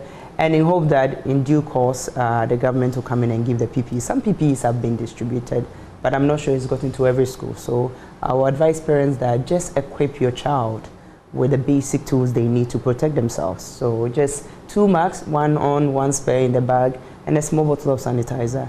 And then government will step in and do what it has to do in due course. You know, usually we have very wonderful plans as guidelines. Yes. But what if the schools are not respecting those guidelines? What's the mechanism in place to monitor? So we, as an inspectorate, will go around schools at random and ensure we'll be embarking on several monitoring and evaluation to ensure compliance of the protocols. So across the country, I mean. So in terms of will schools go by the guidelines, we advise proprietors that it is in the best interest of the population. Not just that school, not just the proprietor, not just the learners in that school, but all of us, we should be rather keepers because the disease doesn't know anyone. So we'll advise them to go by the protocols, but we also do our job of compliance by going around the schools and ensuring that the protocols are being followed. And schools that are found to be in violation of the protocols will be penalized. The president said that yesterday in his speech that we will not spare anyone who is just abandoning the protocols and not going by. But practically, what does that mean? Practically, if you're a school and you are not going by the protocols and exposing children unnecessarily, we will let you shut down if you cannot go by the protocols, because safety first. We have to ensure the safety of our learners. That's our key goal. So if we come to the school and we inspect your protocols, we found out that your hand washing system doesn't exist, your sanitizing system doesn't exist, the social distancing systems do not exist, you have no business running a school at this point. And does that include public schools? That includes public schools. That includes public schools. Remember that we are in a pandemic and safety is what is on everybody's mind. So we won't say that because the public school is owned by government, then they should spread the disease because we all get it. So public school, private school, if you are not going by the protocols, you'll be made to shut down. I asked that specifically because I know the challenge that we have with some of the public schools. Some of the class sizes are too small. Either that or the children are too many in the class, and Yes. it becomes practically impossible to physical distance. Yeah, so in those school systems, in the class where you have a small class but a larger learner size, they are going to run a shift system. So that's what the Ghana Education Service is proposing to the leadership of those schools, that you look at your class size. If you cannot sit children in a social distance recommended meters, then you should run a shift system. So one batch will come in the morning for 5 hours, the other batch will come in the afternoon. So all manner of proposals have been put out there for school leadership to take advantage and ensure the safety of learners. If a school is not respecting these protocols and you have not, you're doing random checks, so you probably may not have seen it. As a parent or as a concerned citizen, where can I report? So as a concerned citizen, you can report to the National Schools Inspectorate Authority. Remember that we are responsible for all schools from kindergarten to SHS in the system, public and private. So most people tend to think that we are for private schools, though they report a lot of private school related issues. Public schools also. If your child is in a school and the school is not going by the protocols, you as a citizen should see it as something that is of key priority for you to report in the interest of all of humanity. And we'll get in there and make sure they do the right thing. So report to us any school type in the pre-tertiary system that is not going by the protocols. If you're a parent, if you're a staff of the school, if you are in the neighborhood, you find out that, okay, I've observed that children keep coming to this school and they just go in and they are not doing much to protect themselves, just report to us and we'll go there and make sure they do. Okay, I'll come to the means. So if there's a telephone number that you want to put out there, but I also just want to announce that we want you to ask your questions. It's not about me putting the questions out. So time for you to get interactive with us. If you've got a question on reopening of schools, you're worried about something, you dropped your child or you observed something unusual this morning, kindly let us know so I can ask the question. You can connect with us. The hashtag is AMShow on Twitter. And you can also send a message via WhatsApp or you can go to Facebook. So here are some of the questions. This one says, yes, I am sending them. Because one of the questions that we put out is, are you sending your child to school? So this is specific to that. Yes, I am sending them. I have talked to them about the safety protocol, social distancing, washing of hands, and most importantly, wearing of mask. And I believe Christ will be our helper. This is Aaron in Kumasi. Here's another one says, never. My son will be in the house. And if possible, I will get a personal teacher for him. I won't send my son to his grave over grade. That has no value. Do what you think is best. Okay, I guess, for your child at this critical time. This one says, with recent happenings and knowing someone who died from COVID 3 days ago without any underlying health condition, for me, it will be a bad decision to send my kids back to school this time, maybe later. Another one says, they're gone already. For how long will this COVID-19 take us hostage? Life must continue with observation of all protocols. Another person says, kindly add your name and where you're connecting when you send us a message. This one says, with recent no, I'm scared. My 2-year-old isn't too comfortable in the nose mask. We'll have to wait a little while. All right. Another person says, but even the tidying up of their classrooms is more important to use nose mask because of the level of dust in the classrooms and prevention of COVID. So where are the ones the government promised? Why should it be a teacher holding the check gun instead of getting securities to do that? Ghana, the teacher is supposed to be inside the classroom and teach. Okay, so I guess maybe this is from one of the reports from my colleagues around the country, which I haven't seen. Okay, but I don't know what specifically you want to address from the messages that I have read. Is it our choice as parents in the end to make the decision whether or not we want to send our children to school? In the end, yes, it's your choice to make the decision because the law says that your child should be schooled. You should send your child to school. But now there's all forms of schooling now, as COVID has taught us. I know parents who are saying they're going to homeschool their children. In the Western world, that is a norm. People do it. They choose that option, and it works out. Maybe the practice is coming here. We have to regulate that, because for us, wherever you choose to educate your child, we have to ensure that learning has happened and they are getting quality education. So I will urge parents that there's a parent there who said, no, never, they will keep their child at home. COVID has come to stay with us. We are going to live with the virus. So means of living with the virus is what we need to practice now. How do we ensure our safety, but we continue with our way of life? It's what we all need to figure out. So nobody has the exact solution as to how we're going to solve it. But in the interim, we have to go back to our normal lives and live it as much as we can. I believe the president said that in his speech yesterday as well. So it's come to stay with us. Now, there's been a lot of learning loss where our learners have been home for 10 months. You think of those in private schools that could afford virtual learning, they got some learning. But how about those in the hinterlands? But that was not even adequate. I mean, it was still very difficult. Very difficult to navigate. Yeah. So we think the best place for a child to learn is in the classroom with the teacher interaction.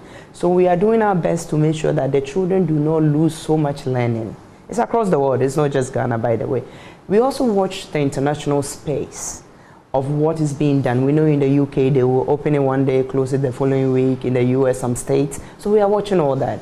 If it gets to the point that the president needs to close down schools, he will not hesitate to do that. But will not put any child at risk unnecessarily. So there are measures in place to ensure that we have confidence in the system. So for the parents saying that they will never send their child to school and they will keep them at home, I will say that COVID has come to stay with us. So for how long will you keep your child at home? Let's try and respect the system that has been put in place and have confidence in it. And we as parents should play our part as well. We should be proactive now. We shouldn't just be reactive.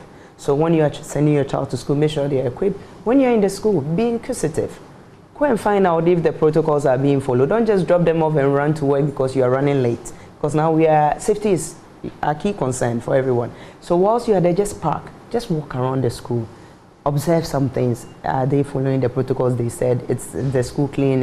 Are they doing what they are doing? And also play an active role. If you find, like the parents who are saying that the teacher is holding a gun, the temperature gun, the teacher shouldn't be holding the temperature gun. The teacher should be in the classroom helping students settle, because students also have, most of them are feeling nervous because we are giving them so much advice from home and they are getting so much advice at school. And I agree, it's the security person who should be doing the temperature checks. I think when you walked into Nasia, you saw that our security people are the ones doing the check, not our staff. So but in public schools, typically, do you have a security person? In the public schools, they don't have a security person, but they have casuals that they can opt in to do this kind of work. So it doesn't have to be a teacher. There are so many casual staff that they have on the school, non-teaching staff, that they can train to do this work. So a teacher shouldn't be the one standing at the gate trying to take temperatures. They should be in the classroom, calming nerves of students who are there to learn. Okay. Let's just try and see if we can speak to a few people. My guest is the Inspector General of Schools, National Schools Inspectorate Authority, Dr. Hagar Hilda Ampedu, and we're in her office having this conversation, really important conversation, because schools reopened. They are reopening today. They've reopened. Some of us have already sent our children to school. Some of us say we will never do that until COVID goes away or until we are convinced that the situation is really under control. So let's try this. You can give us a call if you've got a question on your mind. 0302-211-69102. 0302-211-69102. We can do this in the next 5 minutes before we wrap up. But there are messages that I also want to share. This one says, I really support the reopening of schools, but if COVID-19 cases are on the ascendancy, why the reopening? We did inside. Another person says, is it compulsory to take your kids to school? What happens if you don't take your child to school? How sure are we that the students can take care of themselves while in school? And here's another one, says, how are they ensuring ventilation in public schools, especially when the students are overcrowded? So lots of questions in all. Why have we reopened when there's an upsurge in the cases that we're recording? Okay, so remember the president had said in one of his addresses that schools will reopen in January. That was before the Yuletide, and then the new strain that he told us about yesterday came in with the numbers hiking. So plans were well advanced to open schools even before the hike happened. So it's not as though we saw a hike in the cases and we say, oh yes, this is a good time to open school. That's not what happened. But we believe that in the interest of the learners, so that their life can continue, because COVID has come to live with us for a while. According to the various scientists researching into COVID, they don't foresee it going away for the next year or so. So for how long do we wait? And for how much learning loss can we take of our students? So the plan is to roll it out and see how it goes. Let the children go back to school, the learners go back to school. We ensure the protocols are in place, we enforce the protocols, and then should the need happen to bring them back home, the president will always bring them back home. The president said the safety of the learners is his first priority. And so he will not endanger them in any way. So we'll watch it, and we are managing it closely. Should we advise the president that the schools need to be closed so that the learners go back home? I'm sure the president will listen to that. So it's something that we are managing very closely and paying close attention to. Somebody says if you don't send your child to school at all, what happens? Well, if you don't send your child to school at all, they lose the opportunity to learn and then build a life. As the president said yesterday in his speech, that education is key on his priority, and we've seen it. So making sure that everybody get access to education is what he's trying to do. If you don't send your child to school at all, you deny them the opportunity to get the education that they need to get to build a successful or a meaningful life for themselves. So I believe everybody should send their children to school. Okay, yes. All right. I was trying to do the impossible, hoping that it would work, but it didn't, so that people can join us via phone. But I think that I've run a lot of questions that people have posted on the various social media platforms enough, and these are the sentiments, really, if you look at all the issues that we've tackled. So maybe finally, if there's a contact number to the Inspectorate authority, so that if people observe certain things that are not going well, they can quickly report your outfits. Okay, so we have a few numbers, and also we are very active on social media and on email. Our email is info@nasia.gov.gh, and our social media handles are nasia_gh. Our numbers are 0549 137 015, 0302 907 589, 0202 907 539. So if you experience anything in the school, or if you have anything to tell us, we investigate everything. We will just take your complaint, we'll look into it and make sure the appropriate authorities are aware, or if we have to take some action, we'll make sure we take some action. So we are here to serve, and we are here to ensure that parents and the whole school population's nerves are calmed in this period that we find ourselves. Dr. Ampedu, thank you so much for your time. Thanks for allowing us into your office and having this conversation with us. So that will be it, really. For those of you who are still worried, maybe this conversation will help. You can tell us if you've changed your mind after this conversation, if you're confident in the systems that we have, but make sure to report any incident. Maybe not just the negatives, also the positives, so that other schools could also learn. So from Roman Ridge and the Office of Dr. Ampedu, the Chief Inspector, Inspector General of Schools. Inspector General of Schools. Yes. Okay. I'd like to say thank you for watching. Back in the studio, Kadi has got some show business news before we wrap up the show.